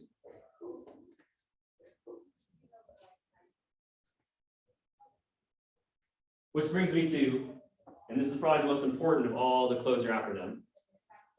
This brings me to S. Some of you guys were on a group coaching call where we just covered this not too long ago. So this would be a good reminder. For some of you, this is going to be also one of the most important things you ever hear. So S, I'm going to tell a story to illustrate what S stands for. And this might be the most important one you hear. So Tony Robbins, again, highest paid coach in the world, he gets called by a general to come speak to the Marines. So the general calls up Tony Robbins. Tony, we want you to come speak to the Marines. We hear you do great work. We want you to do that great work for the Marines. Tony says, I'd love to, sir, but I'm fully booked this year. It's going to have to be next year. General says, Tony, we don't take no for an answer. What is it going to take to get you out here? What's your speaking fee? Tony says, 150 grand for a 45-minute talk, but I'm going to do it next year because I can't now, and I'll do it for free. I want to get back to my country. I'm happy to do it for free. Next year, sir, I'm sorry, I'm totally booked. General says, Tony, we don't take no for an answer. I heard you fly helicopters. You're a helicopter pilot. Is that correct, Tony? Tony goes, yes, sir, I fly helicopters. Tony, what if we arrange for you to come out and fly an Apache helicopter and just fly around and just blow stuff up? And just blow stuff up just with the Apache, and then you can like shoot a tank and some other stuff. It'd be really cool. And Tony, who's a very peaceful guy, is also very masculine and a man. So he's like, yeah, okay. My schedule just cleared. I'll be there next month. And so Tony goes out and he delivers a great message to the Marines. Great message to the Marines. Then he's sitting there with the Marines, he's sitting there with the general in the general's quarters. It's just the general and Tony. And the general goes, Tony, permission to speak freely. I've got a question for you. Why is it the Marines are the best of the best of the best of the best when they're here? I mean, the best soldiers on the planet when they're here. Why is it a lot of times when they leave the service and they go home, they let their lives fall apart. They're no longer the best. Why is it a lot of them go home and become homeless? And Tony thinks for a second and he goes, I'm not exactly sure, but maybe it's because people's lives are a reflection of the expectations of their peers. People's lives are a reflection of the expectations of their peers. People's lives are a reflection of the expectations of their peers. People's lives are a reflection of the expectations of their peers. The general goes, wow, that's pretty good. Tony goes, yeah, I know, I need to write that shit down. I've never said that before. You see, guys, we don't get what we desire. We don't get what we want. We don't get what we hope for. We get what we tolerate of ourselves. We get our standards. S stands for standards. We get our standards. Period. And if you don't have high enough standards, well, then you're going to let yourself slip into mediocrity every time because it's just easier. You're going to give into excuses every time because it's just easier. Standards are what you hold yourself to. Standards are what you do no matter what. Period. And we're living in a world where a lot of people have lowered a lot of their standards because so much of the world had been so uncertain and still quite uncertain. And one of the easiest ways to meet that need for certainty when we're feeling uncertain is to lower expectations and lower standards. Well, maybe if I just don't expect that much from myself and others and the world, then I won't be disappointed. Well, you'll be comfortably miserable. You'll be comfortably miserable.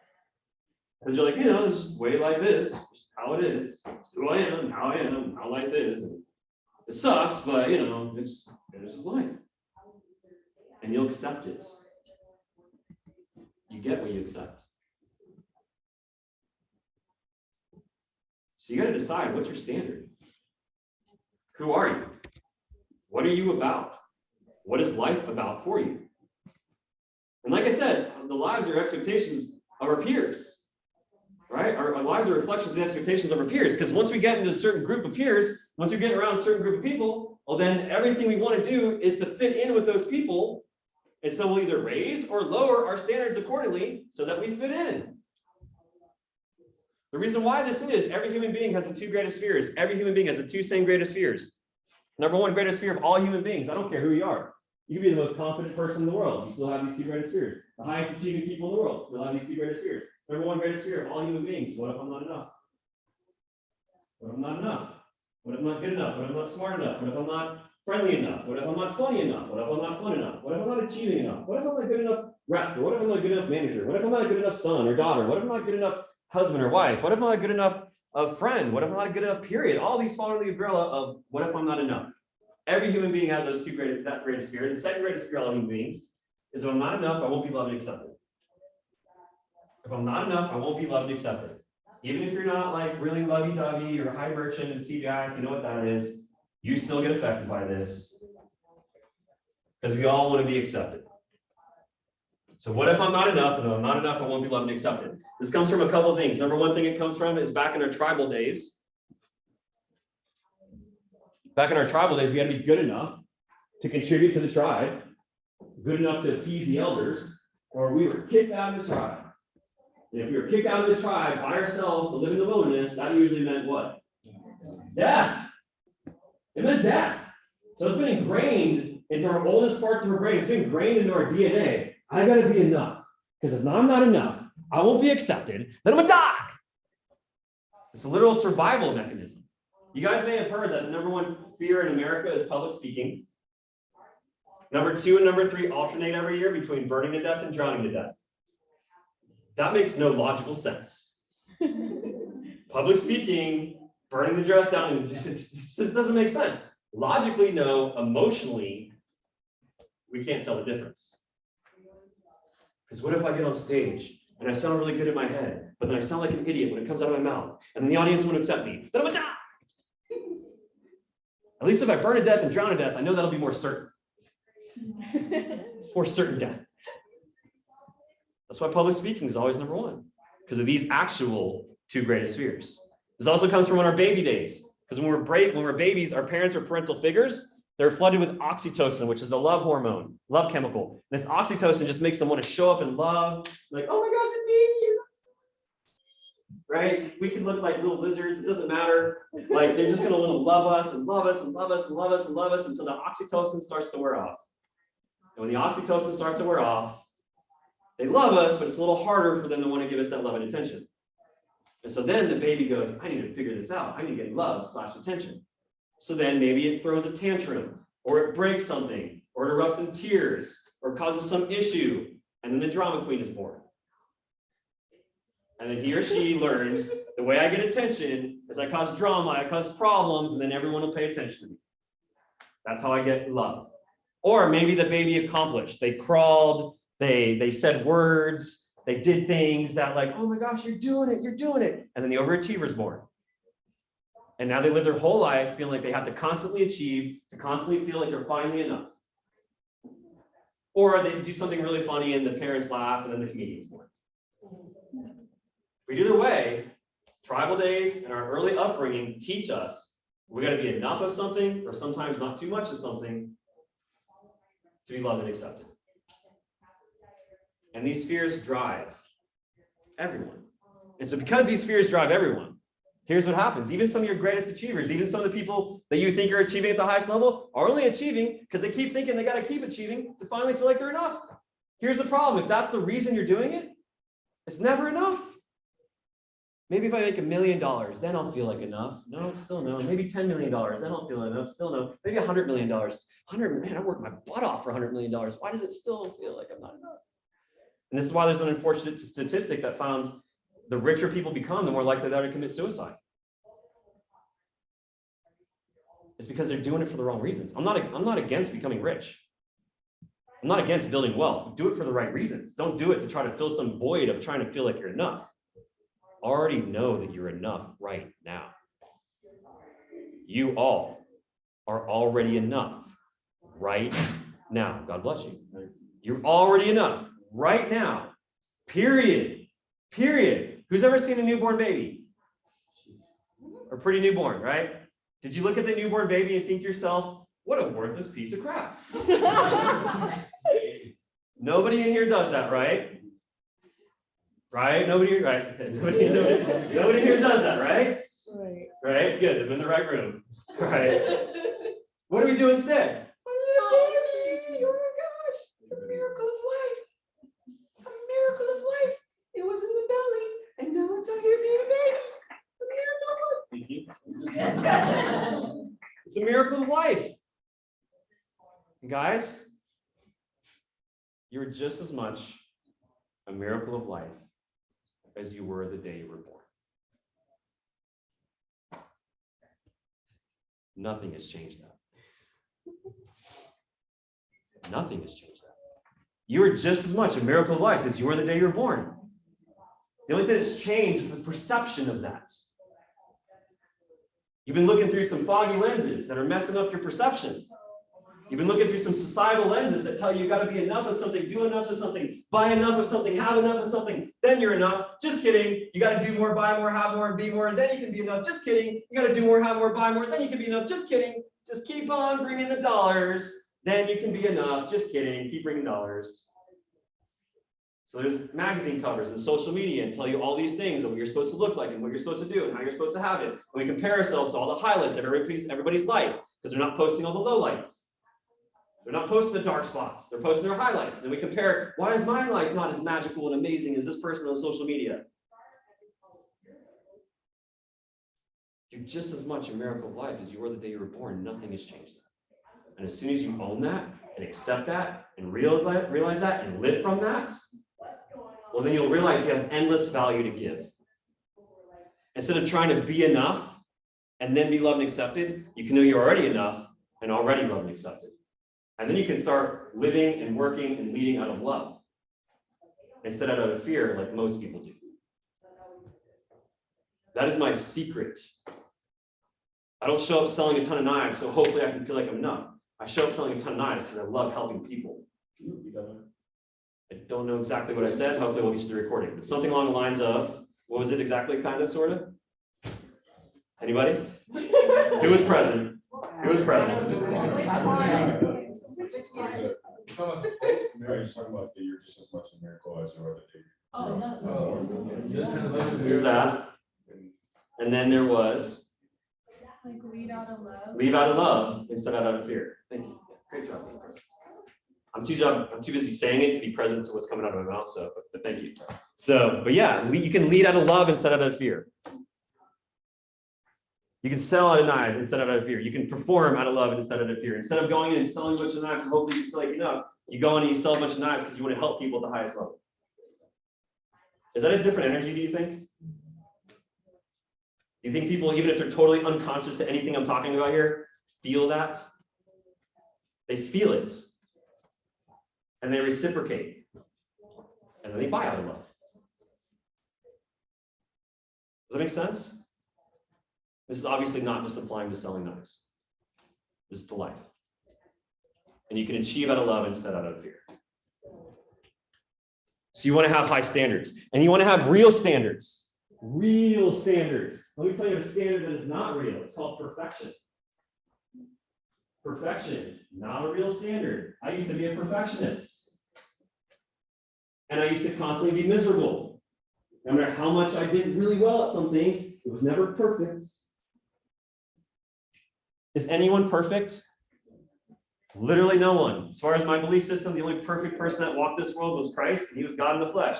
Everyone else falls short. None of us are God. We fall short. No one's perfect. The best of the best of anything you could ever imagine. The best NBA stars, the best football players, the best musicians, the best, most noble leaders of countries are all far from perfect. It's not even a real standard. So here's the thing. If you keep telling yourself you're supposed to be something that unconsciously you know is impossible, what do you think that's doing to your self-esteem? It's lowering it. And no matter how much you achieve, you never feel like you're enough if you're trying to be perfect. So I'm about high standards.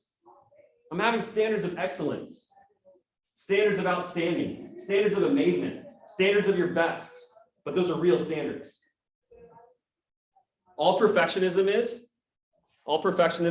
typically either A, an excuse to avoid action and feel good about it. Perfectionism is either A, an excuse to avoid action and feel good about it. I'll just wait for the perfect time. The perfect time to call that customer. I'll wait till my skills are at the perfect level. Or, I'll wait for the perfect demo. Or I'll wait to see that customer during the perfect put. You just keep putting stuff off, waiting for the perfect moment.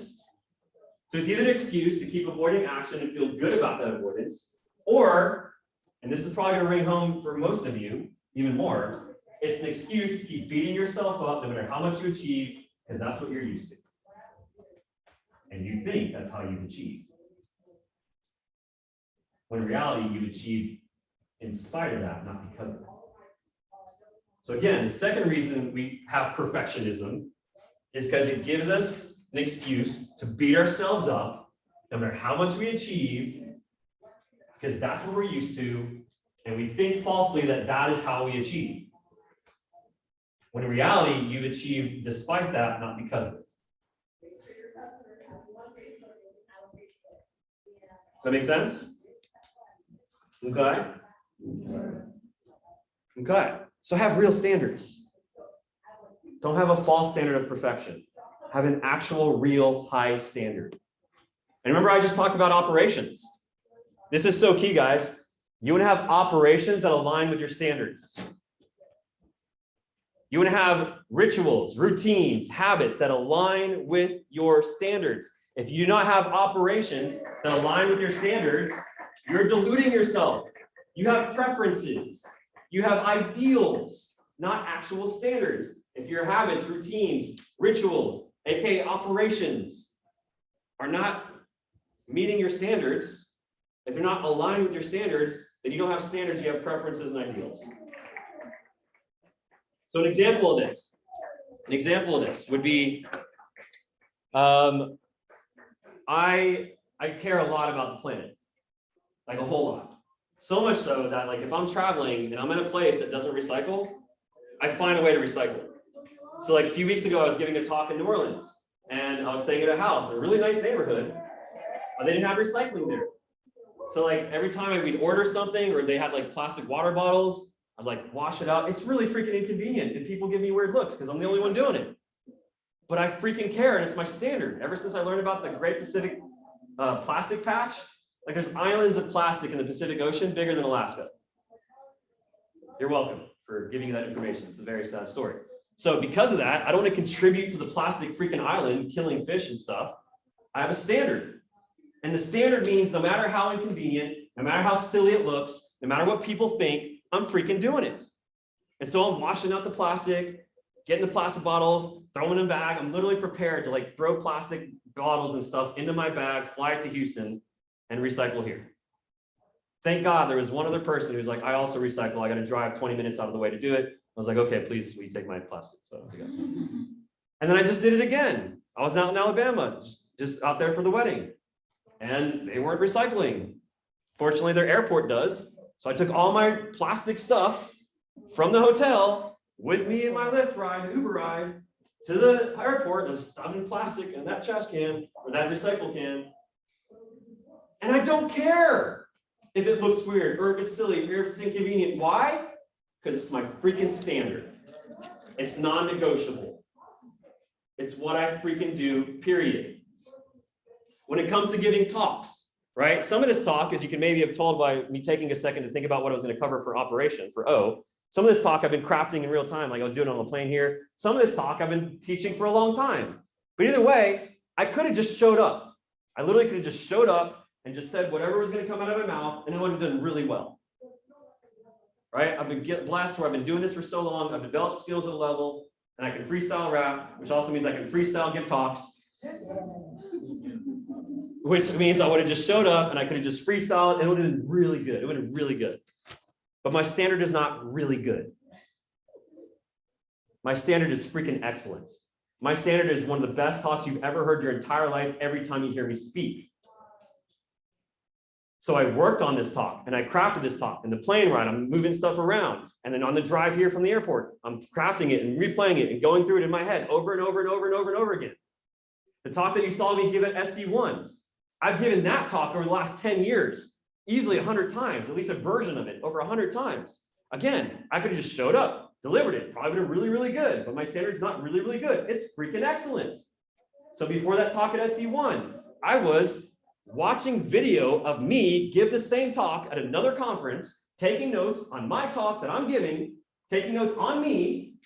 And then after that, I rewrote my talk, and it changed up a little bit specific to what's going on in our world right now. And I changed it up a little bit specific to our world and to our division. And I did that. And then I rehearsed it before I went on stage. Again, I could have just showed up and done really well. But my standard is excellence. My standard is one of the best you've ever heard. And therefore I mastered my craft. Master your craft. Have the kind of standard that means you show up prepared. You show up ready. You show up having gone over your demo, thinking about what you're going to say, why you're going to say it, how you're going to say it. Master your craft. You watch trainings. There's plenty of stuff on Vector Connect. There's plenty of stuff that Kathy and others give resources about. You watch trainings. You watch videos. You listen to audios. You take notes. You master your freaking craft, whether that's selling knives or whatever you do. Master it. Don't mediocre it. Okay? Have a high standard. You deserve, and those around you deserve for you to have a high standard. And remember I said we're the reflection of our peers, right? The expectations of our peers. Some of our peers don't have the highest standards. But we still love them. We want to be accepted by them. So what do? We lower our standards so we're accepted by them. Well, I'm not saying like get rid of all your friends and family or anything like that, especially if they're close. But you got to be mindful of how much time you're spending around them because they're influencing you. You are the sum of the 5 people you surround yourself most with. You're the sum or the average, however you want to mathematically figure that out. You're the sum or the average of the 5 people you surround yourself with the most. So you got to think mindfully, like, who am I surrounding myself the most? What are their standards? Do I want those standards for my life? And if the answer is no, but you really, really love them and you don't want to like completely cut them out of your life, still spend time with them, just less time with them. And closest friends and family, the ones that you've been around longest, it takes a while to influence them because they've seen you when you're at your worst. When you've made your biggest mistakes, when you were the biggest jerk you've ever been, or a-hole, or bee, not a bumblebee. Is it something you like talk to them about, or you just like naturally let it flow in the way life goes? Great question. Yeah, you got to that's what I was about to make. So with people that you're closest to, that you've been around longest, it's not, you can't just be like, hey, raise your standards. Hey, you should go to the gym more. Hey, you should do it. Because you're gonna be like, are you kidding me? You do this, this, and this, and this, and this, and this. Hypocrite. Right?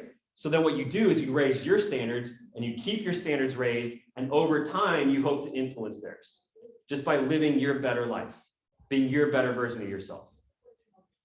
It takes time though. And then ideally you also get around a group like a Cutco family or people that have higher standards, that have goals for their life, that want to achieve, that want to work hard, that want to make something of themselves. So whether it's Cutco or some other organization or whatever, in school or whatever, get around people who have those higher standards and start spending even more time with those people. And then, yeah, you still maybe have your old friend group and family who maybe don't have the high standards, and you still spend some time with them, just not as much. And you don't belittle them or degrade them. You just love them, and sometimes love them from afar. But one of the best ways you can love them is by leading a better life and lead a better example. That make sense? So real quick, I'll just mention. Now, remember I said those psychological needs, certainty and significance. Again, we need those needs, whether you know them or not, whether you learned about them or not, every human being's meeting those needs. And because these needs of certainty and significance, what happens is when someone, let's say someone's doing really well in Cutco, like they just start doing well in Cutco, and they go to their friends, they're like, hey friend, man, Cutco's so great. I love it. I'm making great money. I'm getting comma checks and nickel silver rivets and double G edges, and it's awesome. And my manager's awesome, and people are so great, and the friends are so great, and they're all so inspiring. It's the best group ever. Well, now your friends, who maybe you grew up with, who aren't in Vector, they're starting to feel uncertain and insignificant. And remember, we have those fears. What if I'm not enough? If not enough, I won't be loved and accepted. We also have a third need, which is a need for love. It's another psychological need. It's a separate need, but here's what happens. Most people at certainty and significance run their show. Most people at certainty and significance be their most important needs. We have a hierarchy of them. And when certainty and significance is above love, here's what happens. I need to be certain I'm significant enough, I can be loved. And so here's what happens. You're going to your friends, man, it's so great. My manager's so amazing. These people are so amazing. And comment checks, it's all great. And they're very uncertain now, like what's happening to my friend? What are they saying? They're not even like, I don't understand the words. What the heck's a nickel silver rivet? What do they, comment check? I don't even know what do you mean? So now you're feeling uncertain. And then you're talking about how great everyone you're working with is. And it's so awesome. And it's so great. You love spending time with them. Now they're feeling insignificant. What am I, chopped liver? Right? Or maybe parents, right? It's a lot of times the people we expect to support us the most who aren't very supportive at first. Like maybe it's parents. Because you're going home, you're like, Mom, Dad, my manager's the most amazing human being I've ever met in my entire life. He's so great. I'm learning so much from him. I love him so much. I love spending so much time with these people. Parents are feeling like, what's happening to my daughter? What's happening to my son? He's saying things and she's saying things I don't understand. Sounds like they want to spend a whole lot more time with them than they want to spend with me. What am I, chopped liver? And so now parents or friends, they're starting to feel uncertain. They're starting to feel insignificant, which means they're starting to be afraid of what? They're going to lose what? You, their love. They're afraid they're going to lose that love. So then what do? They try to get as certain and significant as possible. So now they got an option. Either A, they can look at your 2-story building and their 2-story building, And they can watch how you've raised your 2-story building down to a 20-story building. Theirs is still 2 stories. Yours is 20 stories. They can watch that progression of you building a 20-story building, but they still have a 2-story building. And now they have a choice. Either they now can grow and work hard and make a difference in people's lives and really achieve and become better versions of themselves. And they can start growing their building to 20 stories, or they could put a bomb on your building, blow yours up, and bring you back down to 2 stories. And unfortunately, which one's easier? Bomb. So unconsciously, they start tearing you down, not because they're evil or malicious or don't care. It's actually because they do care and they're afraid to lose your love. So what's the antidote to this? I'll tell you. I was at a conference working with Hal Elrod. Some of y'all know that name. He wrote the book, The Miracle Morning. It's an excellent book. And he was putting on a conference, and we were on a leadership team, and one of the ladies on the leadership team, she was 57 years old, short little lady named Kari. And Kari's like, man, this conference was great. I've learned so much. I've grown so much. This is amazing. But honestly, I'm so afraid to go home because my family's going to tear it apart. They're going to make fun of me. They're going to say, what did you learn at your personal growth conference? You don't look like you grew very much, Kari. You're still like 5 foot tall. They're going to make fun of it. They're going to knock it. Like, I'm so afraid to go home. Like, I'm going to lose all this joy and energy and everything I got from this is going to go away. I'm so afraid. So I told Kari everything I just told you guys. The reason they're doing it is because it's a lot easier to blow up your building than it is to build up their own. So this is what I told her. I said, Kari, don't go home and talk about how amazing the conference was and how amazing everyone else was there and how you're so happy you got to spend time with some amazing people, because then they're going to feel like they're not enough. They're going to feel insignificant. So don't do that, Kari. Instead, go home, and what are they wanting? Love. Pour your love on them. Go home and tell them how happy you are to be home. Go home and tell them the best part of your trip is getting home back to them. Go ahead and tell them how much you miss them. Go ahead and tell them how much you love and appreciate them, maybe in ways that you hadn't really thought of until you were at that conference, and then it hits you. And the best part of the conference is realizing how much you have at home and how grateful you are for them. She became a coaching client after that. She's like, that's good. I need some more of that. More importantly, 2 years later, her family came to that same conference because they decided to build their building as well. So it may take some time, but if you keep showing up your better self, your best version, then it can slowly start to influence them. Does that make sense? Dr. J, Michael Jordan, Kobe Bryant, LeBron James, they all have very similar quotes. The essence of the quote is, the reason why I succeed is because I expect more of myself than anyone could ever expect from me. All those ideally, you could argue best of the best, the GOATs, right? At least of their era. We're not going to get in the argument, Jordan, LeBron. We're not going to do it here. We're not, all right, we're not going there. We're not going there. We're not going there. We're not going there. But they're all in that general conversation, and they all had a similar quote. The reason I succeed is because I expect more of myself than anyone could ever expect from me. Set your own standards. Live by those standards. The reason I succeed is because I expect more of myself than anyone else could ever expect from me. Set your standards. Live by your standards. Raise your standards. Even beyond what you thought was possible before you walked through those doors today. Start believing even more in what's possible for you. Okay? Okay. You ready for E? That was a lot of S. A lot of S. E stands for energy. Energy. Energy is everything. Everything is energy. Literally and metaphorically. Right? And mathematically, and every that you want. It's all there. Energy is everything. Everything is energy. Like, we're literally atoms. We're literally like trillions of atoms vibrating at trillion vibrations per second. That's why music means so much to us.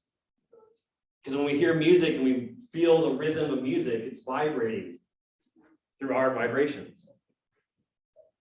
Energy is everything. Everything is energy. So you gotta really be aware of your energy. And I'm going to teach twofold on this. One is the energy you're bringing to your customers.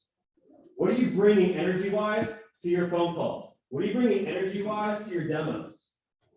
And you know, it might not be like a super hyped person, whatever energy that is the highest vibration, the most enjoyable version of you, bring that energy, right? Be the kind of energy that you want to bring into your home. Be the kind of energy that you want to show up on Zoom to your demos for someone if you were a customer. Be that energy, right? There's this concept from Brendan Burchard, second highest paid coach in the world. He coaches Olympic athletes and many others that are top level, including Oprah and those types of people. And he has this quote that says, bring the joy. Bring the joy. One of the biggest reasons I sell so much is because I'm not showing up looking to get from customers. I'm showing up looking to give to customers. I don't show up looking to get from customers. I show up looking to give to customers, to give good energy, to give positive energy. A form of positive energy is confidence and gratitude. Humble confidence and gratitude, not arrogance, not cockiness, but actual confidence, not cockiness. Humble confidence and gratitude. If you're a confident, grateful person, if you show up to the demo and you're like, Miss Jones, thank you so much for this appointment. It means so much to me. Whether you get anything or not, these appointments mean the world to me. Thank you so much.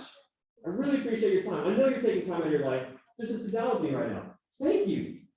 And if you say that with gratitude, with a combination of also confidence, knowing that you're there to provide value. You know that you're there literally in a way that can change your life. Every day of the rest of your life is going to be better because you're sitting in their home or you're sitting on their screen. And so you have this gratitude for them, knowing that they're playing a part. We are not entitled to shit. I don't care how much value you have. I don't know how much value you provide. I don't care how valuable you are. You're not entitled to have people receive your value. Excuse my language, but it's just really important. So I'm emphasizing. You're not entitled to stuff. Doesn't matter how much value you offer. Be grateful for the opportunity to provide value. Be grateful that people are giving you a chance to receive your value. Entitlement is an opposite of gratitude. So if you're positive, if you're bringing a positive energy, confident, gratitude, you're just really happy to be there. You're bringing the joy. The power plant doesn't go get energy. It doesn't go find energy. It creates it. Generate your energy. Guys, I am unfortunately sleep deprived. I'm going to get to that when I talk about energy. I'm going to talk about like take care of your energy. I'm not really modeling it that well today. I apologize. Even though I did get enough sleep, amazing weekend. It was awesome. The wedding was great. And then just getting to the hotel really late and all that, right? Getting here to deliver on time, not enough sleep, not enough energy. Can you tell that I'm low energy right now? Because I generated it. Just like you, I'm no one special. You can have a mentality, you can have a mindset. I'm going to bring the joy. I'm going to bring the energy. That is how much that's how I sell so much. If I'm working a Cutco event booth, I'm not worried about like, oh my gosh, I need to sell this much Cutco to make this much money to be able to afford the booth space that I'm renting here at this show. I don't even care how much the rent costs. God bless you. I don't care how much the rent costs. I don't think about that. I don't think about what I need to get from the customer. I think about I'm bringing joy. That's all I do. I'm here to bring joy. Hi, Ms. Jones. I'm bringing joy. You're not going to acknowledge my existence. You're just going to walk right by. No problem. I'm bringing joy. You're going to stop by, not buy a thing. No problem. I'm bringing joy. Oh, you're going to stop by? I'm going to sell you a homemaker. Great. I'm bringing joy. That is my standard. What kind of energy are you bringing to your customers? Now, I'm not this hype with customers, right? It's scary. But it's a casual, joyful, like, Ms. Jones, thank you so much. I so appreciate you. You guys get that? Bring your energy. And bring the energy that's going to lift up other people. Bring the kind of energy that lifts others up. Another component of energy I just want to mention. There's something called the P/PC balance. It's written in one of the greatest books of all time. Called The 7 Habits of Highly Effective People. Highly recommend you read that. 7 Habits of Highly Effective People. Harvard Business Review rated it the best business book of the 21st or 20th century. So in that book, he has the P/PC balance. Let me elaborate on the P/PC balance. With the story in the book, they reference the goose and the golden egg. So one day, there's a poor rancher. He named this goose. And this goose laid a golden egg. A golden egg. Oh my gosh, this is worth more than all of my ranch combined. He was so grateful. The next day, the goose laid another golden egg. Another golden egg. Oh my gosh, a second golden egg. This is so much more wealth than I've ever had. The next day, another golden egg. Another golden egg, solid gold. Oh my gosh. And so he bought more land and bought more ranch animals. And over time, this goose kept laying a golden egg every day. And then one day, the rancher goes, one golden egg, just one. What the F? This is horrible. I need way more golden eggs right now. Just one is not enough. This is crap. Oh, I know. I'll just kill the goose, rip it open, and take all the golden eggs out at once. Brilliant. So unfortunately, he kills the goose, which sacrifices little animals. He rips it open, and there's no golden eggs. And now he's killed the very thing that makes it possible for him to produce the eggs. He's killed the very thing that makes it possible for him to produce the eggs. So P/PC balance. Moral of the story, don't get greedy. Second moral of the story is a P/PC balance. And the P/PC balance, what that stands for is you got to balance production, aka results. You got to balance production with production capability. You got to balance production with production capability. So not only do you need to focus on your results, and that R we talked about, and the 4 components of the R that we talked about. Not only do you need to focus on the result, but you got to pay attention to what makes it capable for you to produce the results. And what is the most important factor besides my belief, God and his grace? In addition to God and his grace, what is the most important factor it takes for you to produce your results? You got to take care of you. If you do not take care of you, if you say I don't have time to take care of me, that's like saying I don't have time to stop for gas. If you say I don't have time to take care of me, well, 2 things. Number 1, you're full of number 2. And number 2, you're not going to meet your destination. You got to take care of you. You got to eat right, drink enough water, all these things that you know you should do, but maybe aren't doing enough of. Eat right, drink enough water, get enough sleep. That was mentioned earlier. Get ideally 7 to 8 hours of sleep. And during a push, that might mean doing less of other things that you enjoy, but it's for 17 freaking days. You can do anything for 17 freaking days. You guys get that? So manage your energy. Manage your energy. Take care of you. Take care of your customers. If you're driving around doing demos, take care of your vehicle. Take care of the things that make it possible to produce results. Now, if you only focus on just taking care of you and not getting results, well, then you'd be like, oh, I don't have time to work. I just need to go meditate all day long. Right? I just need to go to the spa because Mike said I need to take care of me.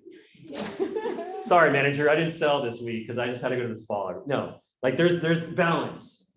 Does that make sense? If you only take care of you and you don't produce results, then that's like locking a car up in a garage that never gets driven. And even then, it still breaks down over time. Make sense? So balance that. Balance your results with your production capability, your production with your production capability. You guys got that? If you're a manager, production capability includes your staff. It includes your reps. How are you taking care of your people? Okay? Okay. All right, R, really quick. This is going to be a fast one. But I feel it's really important. The R is for rapport. The best closers build great rapport. The definition of rapport, if you haven't looked up this one yet, definition of rapport is build human relationship. That's it. You're just building a human relationship. I guess you could build rapport with cats and dogs and stuff too, but according to the definition, you're building human relationship. You're building rapport. All right, real quick tips on rapport. Rapport is much more about being interested than being interesting. Rapport is much more about being interested than being interesting. You care enough about the person in front of you. You're grateful for them. You honor the fact they're taking time out of their life. Most of these people didn't put in their schedule 6 months ago, make sure some nice person comes over to my house. They're doing it to help you out. We get to help them by getting the best product they have ever owned or will ever own, but they're doing it initially to help you. Be grateful for that right? Honor them and be interested in them. Care about them. Care about what they care about. And maybe you not might care as much, but care about it enough to where it's because you care about them, you're at least interested in what they have to say. It may not be something that becomes your new hobby, but you're at least interested in hearing about it because they care about it. And you're willing to listen and care to listen because you care about them. Does that make sense? And the more interested you are and you ask good questions, right? You ask good questions, asking open-ended questions, not yes or no questions, open-ended questions. So instead of saying like, do you like your house that you live in? Yes, end of conversation. You can ask, when did you move in? This is a beautiful home, right? Compliment genuinely, key word, compliment genuinely. Well, it's a beautiful home. How long have you lived in this neighborhood? They can't say yes, no, that doesn't work. They got to elaborate, and it gets them to open up more. And the more they open up, the more they receive. Does that make sense? Okay. So ask good questions, open-ended questions, give them a chance, and actually care about what their answers are. Actually listen. And here's what's cool. If you listen to understand instead of listen to respond, if you listen to understand instead of listen to respond, then you're actually listening to what they're talking about, and then you might come up with a good response. Oh, that's cool. I used to do that too when I was a kid. Oh, that's cool. My uncle also fishes a lot. And then you start opening them up even more. And again, because they feel cared about, they're going to care that much more about you and what you have to offer and what your goals are. Does that make sense? People like most, people who are like them, or who they want to be like. People like most, people who are like them, or who they want to be like. And even if you're not like them, if you show up really listening, if you show up really caring, if you show up really supportive, if you show up really grateful, if you show up really confident, are those things that people want to be like? Yes. Even people twice and triple your age. You get that? So be willing to build rapport. Care about these people. And like I said, if you're interested more than interesting, that's the easiest way to build rapport. Because you're going to be willing to hear what they have to say, and you can reflect back accordingly. And even if you have nothing in common, they're at least going to appreciate the kind of person you are, probably so much so that they want to be like you, or at least want you to be their kids. Why is my daughter not like this? Why aren't you my son? You guys got that? Okay. Okay. I'm gonna give one little tip real quick, and then I gotta jump. So how many of you guys are doing virtual appointments? So I was at the wedding, and there's this girl who's like a CSP out in Alabama or Tennessee or one of those areas.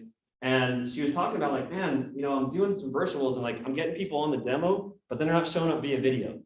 Like their video's off. You ever had that? Yes. I'm not virtual appointment, like I'm old school, right? So I didn't like think about this being a problem. But like, let's say a customer was no showing an in-home appointment. I used to handle it this way, and I'm gonna translate it to the video. And I'm gonna end with this. So here's how you can approach if a customer is not, here's how you can help with reschedules. Ms. Jones, I really thank you after you firm up the appointment, after they say yes to a time. Thank you so much. I appreciate this so much. This means the world to me. And then you want to say, real quick, can you grab your calendar and put down our time? Just because, and I'm gonna go through this relatively fast, you can get the essence and we can get you the recording. But can you grab a calendar and put down my name and time, maybe draw a smiley face so you know what I look like when I come to your door. I'm gonna give the virtual version in a moment. Just because I want to make sure it's as easy as possible for you to remember this appointment because it means so much to me. There was one time I drove quite a ways away to do an appointment for this really nice lady who was really happy and excited to see me, but she forgot. And I got there and I sat in her driveway for a little while, then eventually I realized it's not happening. I had to drive home. She eventually called me back and she was so sorry and so apologetic and she wanted to still see me, but you know, it was gonna be hard to make happen because she lives so far away. And so Ms. Jones, I'm sure you would never do that, Ms. Jones. I'm sure you'd never do that, but I just want to make sure it's as easy as possible for you to remember. So I'm going to see you what day and what time? Yes, exactly. I look forward to seeing you then. I'll promise to make it the highlight of your day. That's in-home appointment. Here's the virtual version of that. After you firm up the appointment, Ms. Jones, thank you so much. This means the world to me. I'm so excited to meet you on Zoom. Just so you know, I want you to get the best experience of this.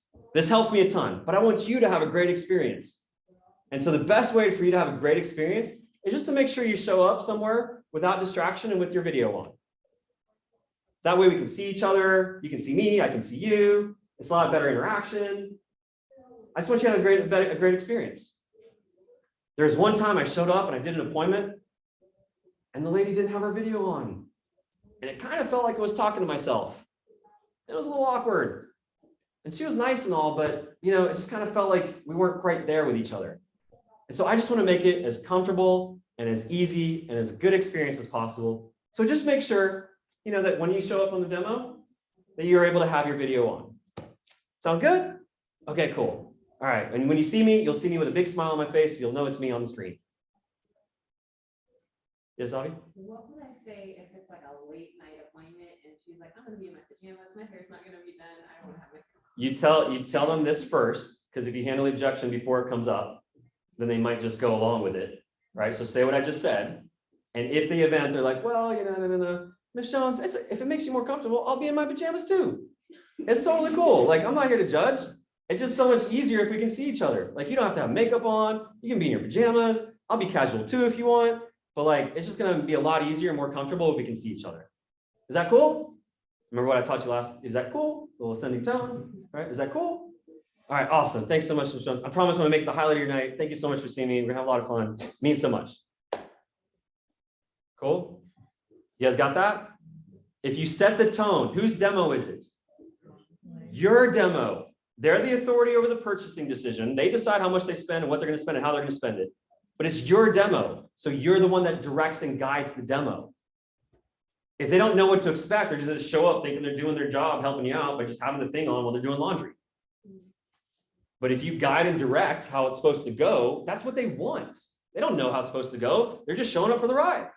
But if you guide and direct how it's supposed to go, casually, like with fun, right? I'm not like, Ms. Jones, you better be on there, right? It's just a casual like, hey, Ms. Jones, just to make sure you get the most out of this experience, if you could please just make sure you have your video on. You know, I just want to make sure it's a great experience for you. And when we can see each other, it's a lot more fun, a lot more enjoyable. You know, I had one customer I showed up, didn't have the video on, kind of felt like I was talking to myself. It was a little awkward, right? I just want to make sure it's as comfortable for you and for me as possible. So is that cool? Can you just make sure you're on the video? Okay, great. Awesome. I'll see you then. Most of them just have no idea because you didn't set the example. You just didn't set the tone. Most people want to be guided when it's not their show. It's your show, guide them. Make sense? Yes. All right. And if you want to get Cody, I'm gonna give one more thing unless Cody's like waiting out the door or something. Well, we're transitioning everyone. Oh, everyone back in there. Okay. All right. Well then, do you want to do celebrate with Mike now or after? Or at all today? We're just gonna save it for SE2?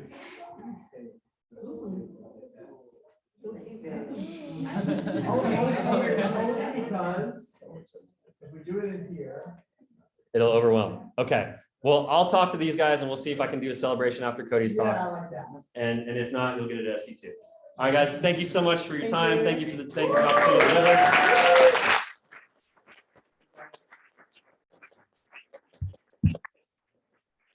We got a lot of good